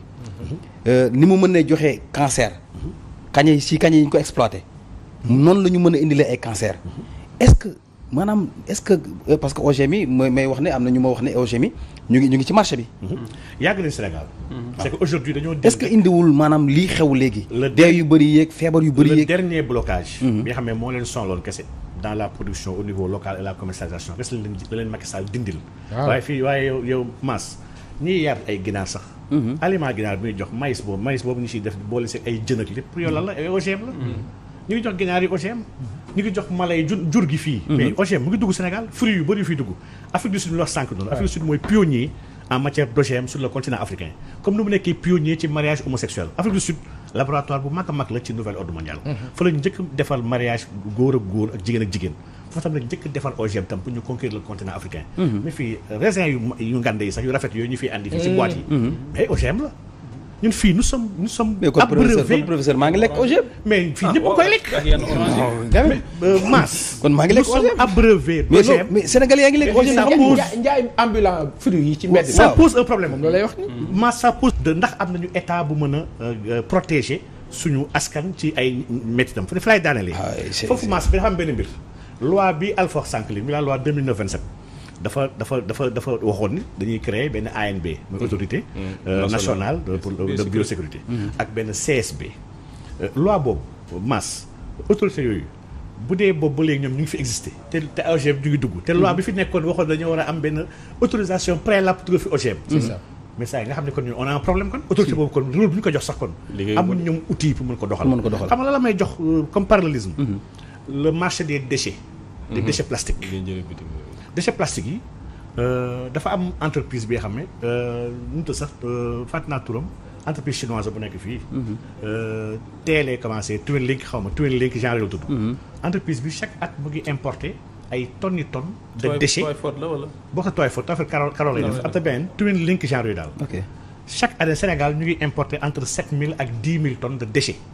déchets yi nga xam ne dëkk tubaab dañu ko tere maanaam Chine moom depuis 2018 dafa tere ne déchet bëggatul ñoo dëkkam ci entreprise chinoise yi nekkoon foofu délocalisé ñëw si Afrique créé fi entreprise pour di jël déchets yi di ko utiliser fii di ko traité fii ministère de l'environnement bi xam mooy gérer loolu dafa am direction bi ñu wax la DEC direction de l'environnement et des établissements classés bañ leen laajee leen ndax déchet dafay dugg Sénégal dafay liggéey si déchet dañoo wax ne ñoom déchet benn déchet dugg fi yëguñu déchet mu ngi fi dugg entreprise baa ngi fi vidéo yaa ngi si internet bi ñoom ñu ngi ne daawaat jëkk rek ils ont fait 7800 tonnes dañu jël transformé ko ba pare des déchets avec des niveaux de contamination de 25%. maanaam contamination bu gën a bon sax pour suñu environnement mu ngi dugg te établissement bi ko war a gérer xamul sax ni dugg na ma ragal nag ni mu demee ci environnement nga xam ne xamul sax ni déchet ngi dugg Sénégal noonu lay demee tam ci OGM nga xam ne ki ñu ko dénk moom xamul sax ni OGM fi dugg te amul jumtukaay yu mën a mesurer ni étudier OGM bi dugg Sénégal c'est grave je pense que Sénégalais yi ak internautes yi ñuy suivre bon war nañ am jàqare parce que man mii li ngeen wax laa xam ne maa ngi lekk ci OGM il faut refuser voilà mais comment il faut refuser. On viendra sur les solutions. Il y a des solutions. Voilà, il y a des solutions. Parce que un mal n'est jamais là sans des solutions. Mais sama problème avant may ñëw ci kii ci 30 secondes mooy est-ce que député yi voté loi boobu xam nañu lii ngeen xam ba di ko wax. xam li xew ñenn ñi mel ni man xamul li xew. parce que boo nee député Macky Sall la boo lu ñëw da nga koy voté. ñi mel ni man war leen duma kon ñaari yoon. oui ndax ki nga xam ne da nga toog ne maay représenté askan wi ci pencum ndaw réew mi. da nga am devoiru xam lu nekk ndax yàlla na la laaj yomal xiyaam li nga def foo ko tegoon. bu dee xamuloo ko pare nga def ko ñaari duma la war a dugg. parce que man mënuma gëm ne député yi xam nañu lii ba pare. aussi ay di ko voté ñoo ëppoon ci assemblée bi passé ay dof fa ëppoon. ay tàccukat ak ay dof ça fait mal mais li mu lay wax nii. la réalité. xam nga sànq dama la ne Sénégal ñun ñëpp nañu toog ñu def focus. kan moo ñu jiite. la personnalité nit bi. benn kay salaatul fàtte dafa am solo. dëgg la barke alxuraan dëgg la c'est nit bi kan la. qui était Abdoulaye Wade. qui est Macky Sall. Regardez par des faits et gestes au quotidien le comportement ci gestuel la gestuelle ci posture ci attitude ci façon de faire de parler l'attitude. ok mais sama question boobu ci 30 secondes pour xam certaines décisions pourquoi nu kaa jël. voilà mais est-ce que l'autre avait ses sentiments paternalistes et protecteurs malgré ses failles. ok mais ci député yaa lui on a l'impression que voilà dafa mel ni baay bi ne ci biir këram naan waa këram ba ma pare ci yéen. c'est ça qu'on vit avec ce président-là. ok jërëjëf ma ñëw ci Aliou. un mouton d'or et un lion dedans. voilà c'est un valet de l'Occident qui joue au fort. voilà ok ma ñëw ci Aliou léegi Alpha. parce que vraiment gis nañu ne lii d'abord damay ñëw directement ci lan moo koy saafara ak ban combat lañ ci war a mëne parce que aussi am na ñuy communiquer à travers les télés mais li ñuy gëmal askan wi. ak lii loo wax léegi ne baykat yi ci boppam lañ leen wax bi ñu leen di indil OGM yi beneen tur lañ leen wax ak li mu mën a indi ci réew mi yëpp lan mooy combat bi ak lan mooy solution bu ñu war a mën a def pour génn ci lii. combat bi njëkk mooy émission bi. déjà c'est le début du combat. Et comme nag respecté population bi jóg. pour que imposer leen. ñu informer ñu sensibiliser ñu. après nag ñu xool comment la ñu mën a demee vers. L'élimination de cette loi. loolu moom mooy première bi waaye boo xoolee Sénégal historiquement 2003 dañ fi voté pas fii quoi mais pays sous région yëpp. dañu mais est-ce que le président waxtaan ak Bill Gates ak yooyu. lépp non ñëwuma foofu 2003 dañ def protocole de Maputo ñu ne état wu Afrique yi bokk fii. ku ci jël 10% des ci sa économie di nga am croissance te sa dëkk ñëppay liggéey loolu bu ñu ko defoon. du ñu tal di dugg ci OGM Sénégal boobu ba léegi 19 ans. mu ngi ci 4,5%. musul yegg ci 10%. sànq mu ngi wax ISRA gis nga leen fan yi ñu génn seen syndicat boobu di génn ne amuñu sax papier bu ñu imprimé. kooku moo war a def recherche ku amul papier bu mu imprimé. doy na war ñu dem ministère de l'agriculture. certes OGM dépendre au ministre de l'agriculture. ok ministre environnement la dépendre. mais daaw dafa génne benn circulaire sur un comité de veille buy xool li ñuy wax TIRPA. benn traité la international sur les recherches phytogénétiques. du jëm ci li ñuy lekk ak li ñuy bay. maanaam loolu daf ñu doon aar ci lii bi ñu ko gisee ñun ñëpp a kontaanoon mais problème mooy comme Sénégal day teg tànk pour bañ a teg tànk. en fait en réalité doxul dem ci kanam ci ginnaaw la jëm. OGM yi dugg na fi tey jii budul woon yenn médias yi génn wax. mënoon nañ ko fi def ba mu jeex kenn du xam ni mu demee. ñu ngi wax sànq ci sëñ bi kase ki jiite ANB. mais man du ma mën a wax ci moom lu sori parce que day occuper place boobu illégalement. lu tax bi ñu defee loi bi daf ne dina génn décret buy teg ANB. boo demee ci article 6 ANB daf ne kii war a jiite ANB dafa war a am xam-xam nee na moom ci biotechnologie xam na ko. d'accord waaw mu teg si ne waroo am lu ëpp ñaari mandat premier 3 ans la deuxième bi 3 ans mu jeex mu ngi fi depuis 2015 kon mandat am jeex na kañ. 2021 jeex na kon mu ngi fi di occuper place bi illégalement. kon donc foofu noonu problème de légitimité dafa am. man su may wax. waaw man su may wax damay conformiser bu pare. ne lii est-ce que légalement war naa ko def. léegi nag su ma xamee illégal nag ma door la attaquer ci côté boobu. léegi nga ñëw ci ñi nga xam ne ñooy indi OGM yi ci biir dëkk bi ñii waxuñu lépp sax. gis nga bailleur. mais yéen da ngeen am droit wax lépp man moom lu ma mën parce que pour wax sénégalais aussi foog ngeen wax lépp. lu ma mën ci information. maa ngi koy def à travers sama page YouTube yenn saa yi su ma amee occasion comme nii ma ñëw def ko. xoolal lii rek xel waroon na tey fii xoolal Monsanto. Bayer moo ko jënd. ñii histoire bi ñuy wax ci guerre yi Monsanto ci guerru Vietnam bi moo àndoon ak entreprise bi ñuy wax Dow def agent orange bi muy wax. Monsanto Bayer bi muy wax nii moo lëkkaloo woon ak Hitler def li ñuy wax le Zyklon B. effectivement. di jël gaz di dugal ci ay chambre di rey yahudi beneen entreprise bi ñuy wax Dupont moo doon def bombe yi première guerre mondiale ak deuxième guerre mondiale. cancer. jënd société bii di indi cancer. loolu warul tey xel. tey na xel loolu. man kii c'est normal mu jënd en tout cas man su ma doon investir c'est normal da ngay indi cancer dama lay jël parce que loo yàq ma defar. loolu moom mooy fusion ñaar ñooñu et que ñaar ñooñu munoo wax ne dañoo bëgg Afrique Bill Gates jël na xaalisam ne 80% wu xaalisam bi mu am naturellement. da koy dugal ci Afrique. mais waxul dëgg boo xoolee ni ñu monté fondation Bill et Melinda Gates ab trust la. mooy maanaam dafa jël xaalis tuuti def ci. dugal ko ay Amazon ak ay Coca investir si muy génne revenu mu jël ko defaat ko fa kon dugalul xaalisam bi yëpp. léegi moom mooy financer li ñuy wax la fondation Rockefeller. ils sont pas là pour que baykat bii am liberté am. ndax booy jënd seen i semence gis nga seen semence yooyu comme oto la. boo ko jëndee ci ñoom gasoil bi ci ñoom nga koy jëndee. boo ko jëndee Elton du oto bi du daw. kon donc foofu baykat day ñàkk autonomie. état ba ci boppam day ñàkk économie ndax tey jii suba. imaginer leen maanaam buntu la ñuy tëj ba ñam ba lépp ci ñoom la yem. imaginer suba. Sénégal jotex États-Unis mun na ne Monsanto bu fa yóbboote jiw. exact. day fekk fii rey nañ jiw bi parce que ñoom bu ñu fi indee seen jiw. ñii dootuñu denc ku denc jiw bi ab contrebandier nga. jiw naturel bi boo ko dencee contrebandier nga mën nañ la porte plainte police fekk la fa sa néeg tëj la. ils ont une police. Ah bon? waaw. ah mais xanaa kon on va vers la recolonisation. c'est un brevet la xam nga c'est un titre foncier. moomeel la. bu gis nga moomeel la te moom bu xësee ba dugg ci dëkk.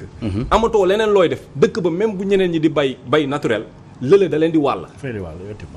li ñuy wax pollinisation vent bi bu ko yóbboo day wàll ñële. ñële saa ñu xam ko ñu doon yaakaar ne ñu ngi bay naturel bi ngi bay OGM. day yàq bio dëgg la. moo tax nag affaire bi c'est tellement grave moo tax ñoom dinañ si def ay milliards yu ñu mënti bëgg def ko sànq li muy wax ci président bi li mu wax ci conférence ANSTS boobu février 2017 président bi dafa contradire boppam si wax bi daf ne gëm naa OGM mais naa ci ànd ak sécurité mesure de précaution bi mu ne nañ ko ci def waaye mu wax tuuti ne yéen académiciens yi li ngeen ma digal defe naa loolu la ñuy def léegi nañu teggi inertie bi mooy maanaam waaw yooyu nañ ko teggi daal dugg ci ko yéexal léegi nooy waxee ne bëgg nga lii waaye da ngaa ragal ba pare léegi nañ ko accéléré xam nga loolu yéen wul maanaa c'est-à-dire que tey ji problème yooyu yëpp moo wër tey ji suñu bay bi ba nga xam ne mënatuñu avancer dina yàq complètement l'agriculture de ce monde yow dootoo am ñoom ñu utiliser ay moyens de communication yu sophistiqués yàlla dafa dogal bi Monsanto Papers yi éclaté États-Unis ñu déclassifier seen dossier yàlla dafa dogal ma teel ci am 20 000 pages laa imprimé 20 000 pages ci néeg laa ko def ba mu fees daaw ba ren maa ngi ci 2000 pages di lire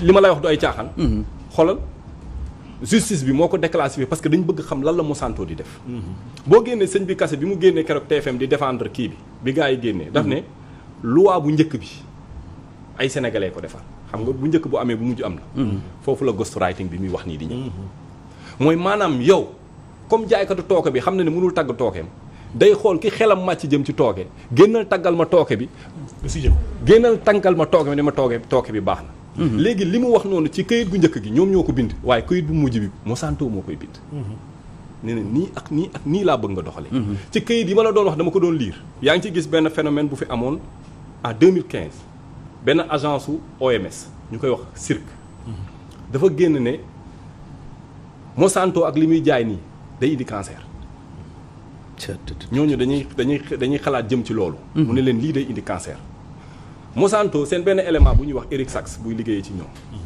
ne leen non pas am ne leen bind ci email mooy bi ñu déclassifié affaire yi ngay gis loolu yëpp mu woo benn technicien bu mel ni sëñ Kassé moomu mu tudd Henri Miller mu ne ko kii de li mu ñu wax dañuy yàqal damaa bëgg nga génne weddil ma ko.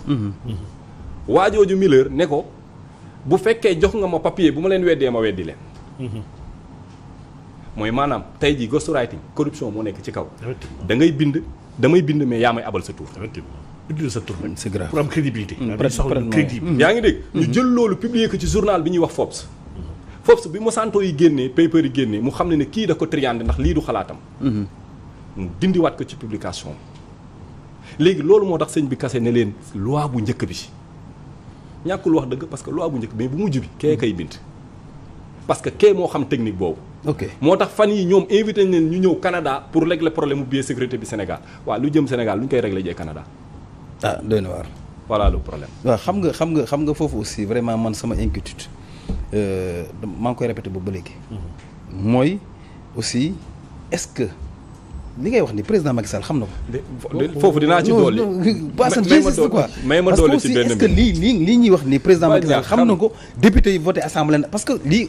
trahison bon. may ma terminer s'il te plaît. Mass demal ca ki nga amal affaire kan la. gis loolu nga war a lijjël. d'accord gis nga France. sëkk nañ mais benn mérite rek lañ am ci OGM. en 2014 dañ voté ñoom seen dëkk. la loi sur le développement et la coopération internationale. ñoom intégration lañ ko waxee. ok xam nga lu France wax. nee na loxoom du mës a dugg jëmale OGM biir Afrique ni pour la recherche ni pour la commercialisation. te tey waxuñu dëgg. waxuñu dëgg. waaw projet Wave Côte d'Ivoire. projet Wave. Union européenne def na ci 5 millions. 5 millions waaw mais xam nga boobu nag union bekk def. union bi la. mais France moom nee na ci loi am tey jii français bu fi ñëw di jaay OGM bu la neexee nga bind plainte yóbbu France dañ koy jàpp. loi bee ko wax loi française. waaye mënoo bind plainte fii. mais fii du juridiction bi danaan elle est incompétent. jërëjëf ma ñëw ci comme li Aliou wax rek saa yu ko arrangé wu. doy na waar mais sëñ Aliou vraiment lan mooy solution bi naka la ñu mën a def tey jii ba suñu mbokk baykat yi xam ne dañ leen a parce que li ñuy wax fi ndax la ba jaay leen ay ba def promotion OGM seen kanam dem ne ñoom baykat yi Sénégal d'accord nañ ci OGM yi est-ce que xam nañu aussi danger bi nekk ci OGM yi ak naka la ñuy def ba xamal ñoom baykat yi que lii mooy OGM ak lii du OGM pour moytu bi moom li ci njëkk solution bi ci njëkk man ci sama xalaat boobu mooy créer rupture diggante Sénégal ak occidentaux yi man sama gis-gis man premier solution loolu la parce que gis nga kii mu ngi koy wax sànq nee na sénégalais yi dañoo xamut te xamuñu ne xamuñu te loolu tubaab bi moyen bu mu mën a indi pour que bu ñu yeewu loolu dañ koy def Sénégal ak Afrique en général wala boog Sénégal la mën a maîtriser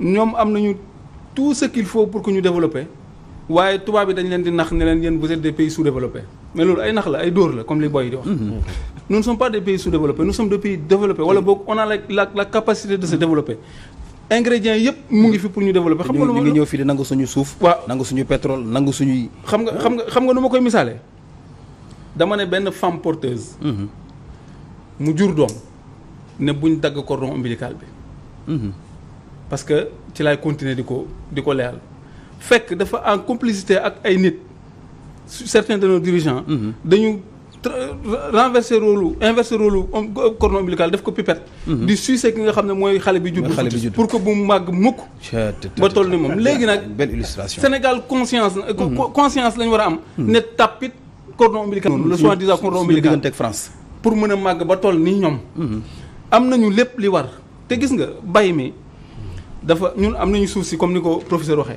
am nañu suuf am nañu ay borom xam-xam am nañu ndox am nañu lépp te gis nga OGM bi kii mu ngi koy wax sànq aussi loolu il faut que ñu wax fa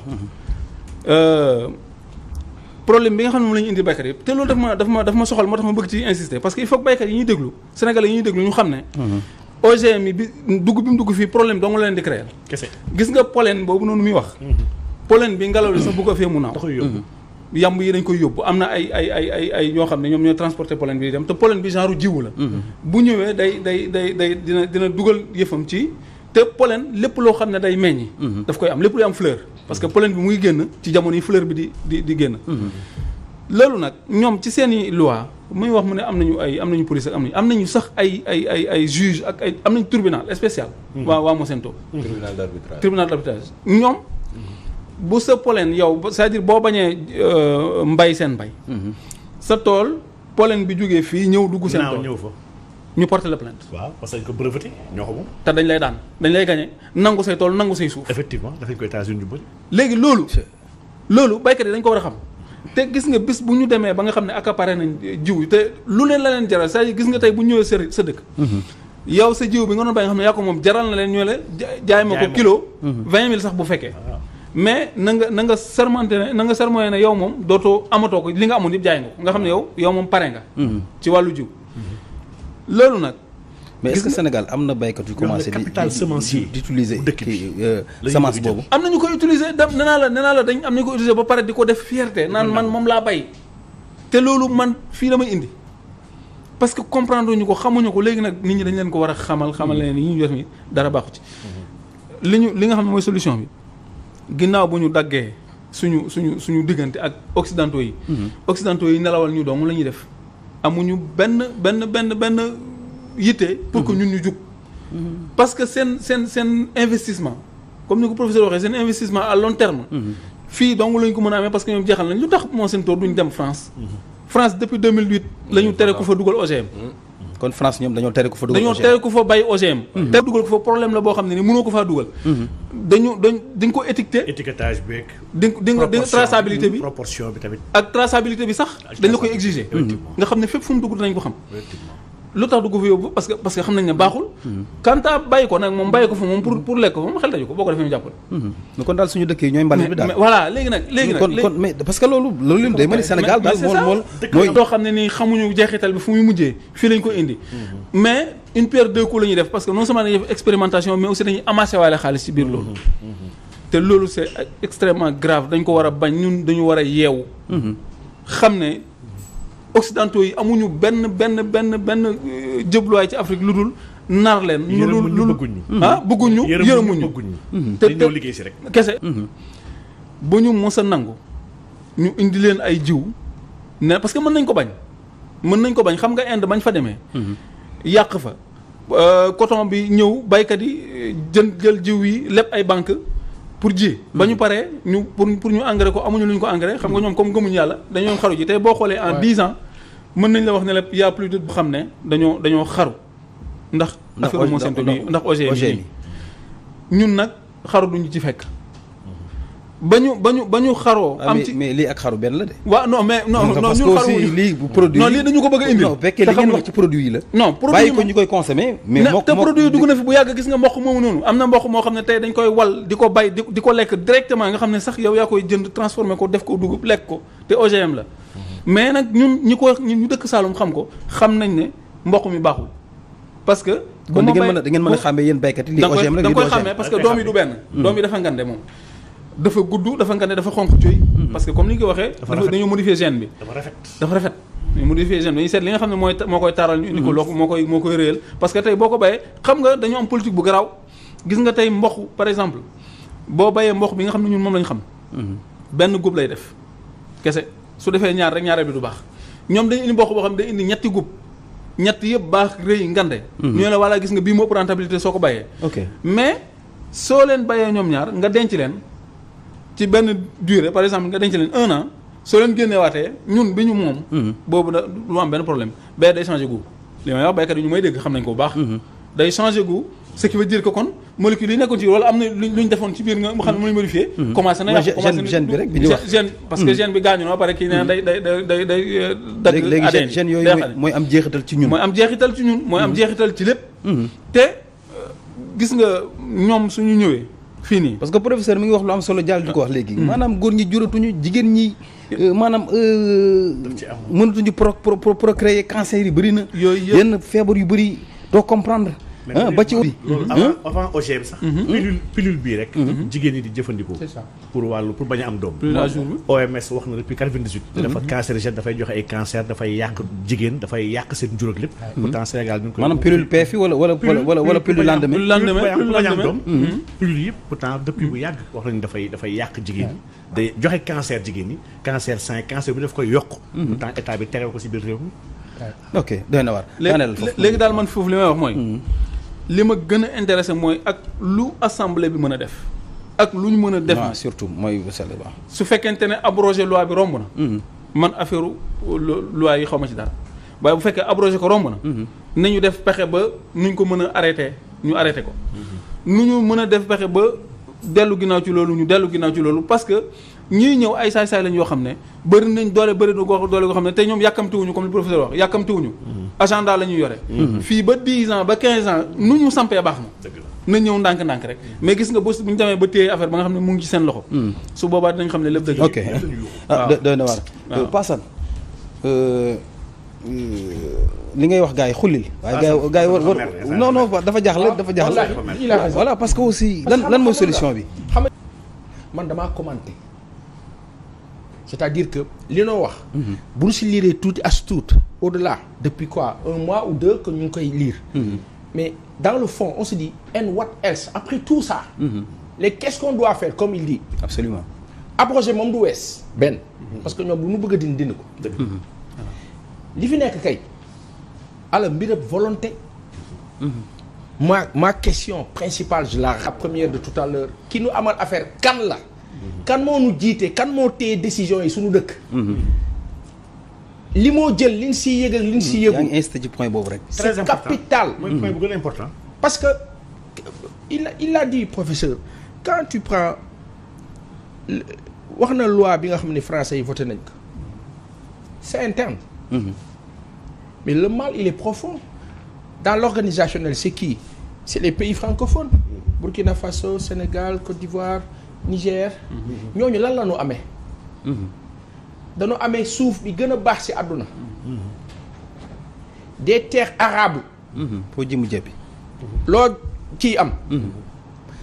am ay ressources minières à n'en finir. pétrole gaz zircon lithium toutes les lépp loo xam ne yàlla sàkk na muy xéwal mu ngi fi ci suuf yooyu. uranium bi gën a baax ci àdduna bi mu ngi Niger. Europe lu mu taal ci ay làmp mën nañ ne Niger lay jóge.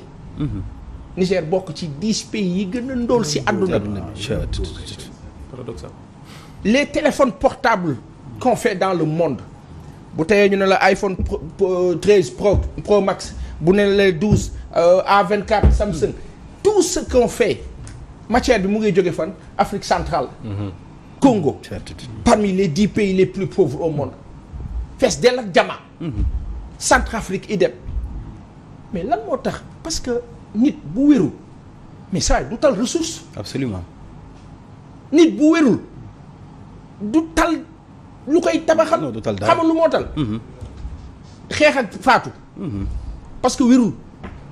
alors aujourd'hui la stratégie c'est le même stratagème la même stratégie mooy def de sorte que du nu ko tal bu nu ko tal. slogan bi mooy africain bu nu tal. bu nu talee rek dañuy raw. parce que noonu ëppale mbir mi. te bu ñu mus a comprendre maanaam pour leeral bu ñu tal développement. bu nu ko nañu tal di feebar ak a faju. nanu fa ne rek. ñoom nañuy naan la preuve. nous avons consommé combien de bouteilles d'alcool au mois de juillet passé ci statistique la presse l'a dit l'observateur wax nañu ko 30 millions de bouteilles d'alcool Sénégal ka fee naan du Jean du Michel du Patrick ay Omar ak ay Abdallah Hassan Omar Maysa Mbay Khadim Maodo Libaas na ma yàlla baal leen nu quoi c'est-à-dire non Cheikh Oumar naan la waay donc quand vous avez une nation comme ça on vous fait boire de l'alcool on veut faire de vous des homosexuels et des lesbiennes bu la si tegalee OGM faa jëm mooy da ngeen di faatu rek on vous élimine parce que demain il y a la guerre de l'eau qui arrive. Europe amatuñu ndox. l'or bleu ñun am nañu ndox. l'or bleu am nañu ko ba mu doy. donc problème bi l'une des plus grandes nappes phréatiques au monde. mu ngi ci suufu Niger. suufas Niger fa la ne. fees fa dell. tëkkaloo ak bi nu am ñun. ak li fi ne ci ay fleuve. nasaraan a sew. ni moo gisee moo bont sore. natt na ko xam na ko gis na ko. nun nag ñoo am ay njiit yoo xam ni seen gis-gis sawaay jéggul fii.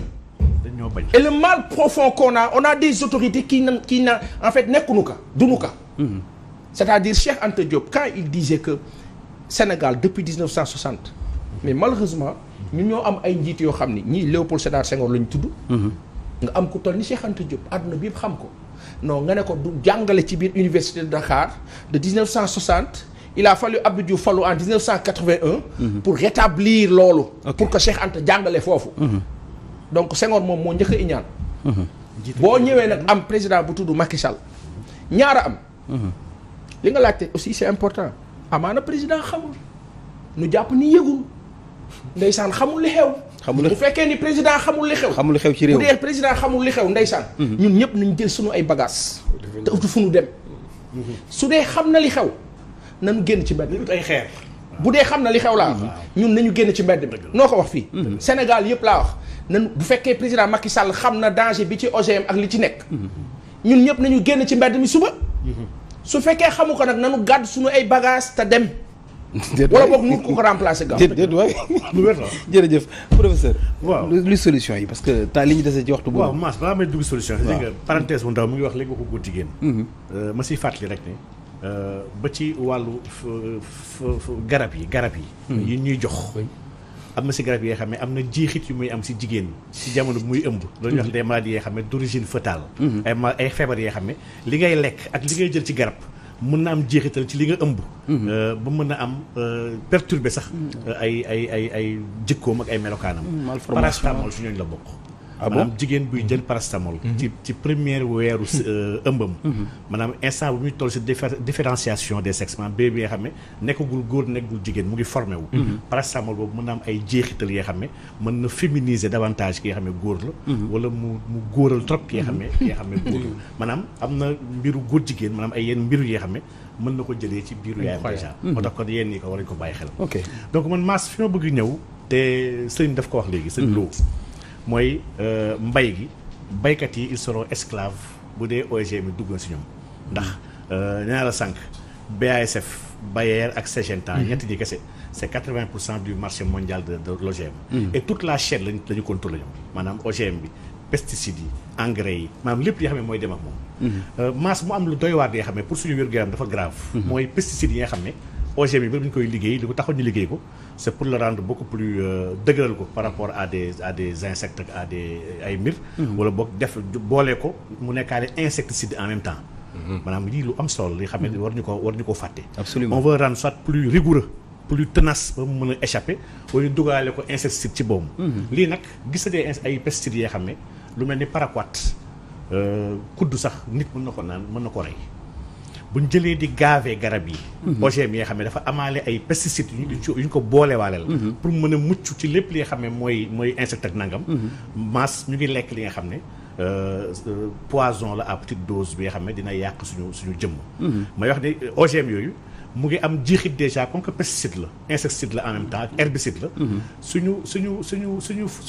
suñu mala yi ñu am maanaam insectes yi ñu am lopp 80% suñu insectes dañu dee ndax mbiru OGM yi te bu ñu dee dina perturber équilibre suñu écosystème ndax écosystème bi mbelentaan bu gën a ndaw wala weñ bu gën a tuuti ñoo koy gis di ko ñàkkal so rek waaye am na njëriñ ndax am na kenn ki xam ne loolu lay dundee mais est-ce que balaa ñoo ñu dee ñun duñu développer ay jàngoro yoo xamante ne aussi da fekk aussi askan ñu ci bëri bu ñu feebar aussi nañ lompoñ koo xamante ne du ñu amal njariñ seen société loolu mënta ñàkk xam nga àdduna bi ñi nga xam ne ñoom ñoo yor sa grand capital la encore une fois chaque fois ma wax ko te du ma tayal di ko wax le grand capital ñi ko yor ñooy diriger instant yi àdduna bi ñoo diriger Macky Sall mi ci woom seen xale la seen surga la ñoom ñoo koy digal muy def ñooy ay kilifaam sa grand capital la ñi ko yor dafa am ngëm-ngëm bi ñu am seen ngëm-ngëm mooy jur gi warul bëri ci àdduna bi ñu jëm ndax ñoom nee nañu aujourd'hui ñun 7 milliards lañu bu ñu seetaanee fii ba 2050 9 milliards la ñuy nekk bu ñu seetaanee mbir bi kon ne ba 2100. mën nañ dem ba nekk 15 milliards. te ñoom jàpp ne àdduna mënul dundal ñoom ñëpp. donc ñoom lekk yi mooy programme Bill Gates rek. mooy réduire la population africaine. donc vaccin yi. garab yi ak lekk yi. jàpp ne war nañ ci mën a jaar pour wàññi juru doomu aadama yi. lekk gi OGM yi. nee naa la ñi koy études yu wér yëpp. waaye nañ ni am na ay jeexit yu muy am si jur ak njur gi. ok te nag li gën a grave te fa laay parante loolu laay daanelee masse. mooy mbiru gène scientifique yu gën a kawe ci àdduna bi xam nañ ne xamaguñu lépp si gène. ndax ba ci biir ADN. am na si lu bëri lu ñuy woowee ñoom ADN non codant. maanaam ADN bi nga xam ne ñoom xamuñu njëriñam ci biir cellule bi. xamaguñ ko. maanaam comme que nag ñu ngi am jumtukaay suy biir yaram yi nga xam ne doomu aadama maîtriser gul lépp. aujourd'hui ku def expérience OGM jox ko nit mu lekk ko 3 mois 6 mois mu ne baax na dara nekku ci. kooku juum na. ndax mun na am d'ici 10 ans. dina am jeexit ci doomu aadama wala d'ici 30 ans lay am jeexit. maanaam xamaguñu réellement mbiru gène ak lépp rek ci biir gène. lii moo war tax ñu am prudence bu fekkoon dañoo nekk ci comptabilité. dañuy wax ne dafa am principe bu ñu woowee le principe de prudence. maanaam charge instant bi mu nekkee lu ba mu certain rek dañ ko war a bind. ba mu probable dañ ko war a bind. waaye produit tant que certain war ñu ko enregistré. maanaam problème. dañ ko war a jël en charge. bénéfice nag moom bu ñu neexee différé ko. aujourd'hui gène.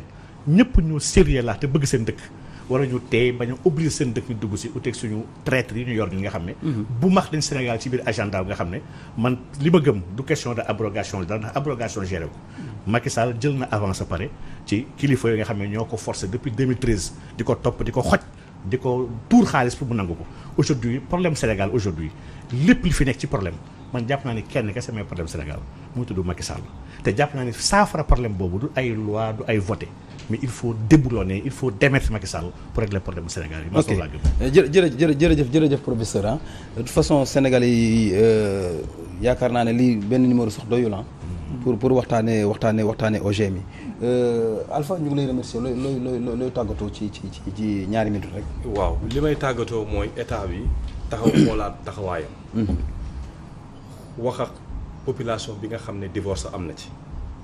ndaxte dugal OGM yi. te nga bind ab loi ne da nga leen ko war a informer te informer leen problème la. ma fàttali ne li nekk ci lekk ci àdduna bi mën na dundal 12 milliards d'individus. c'est ça.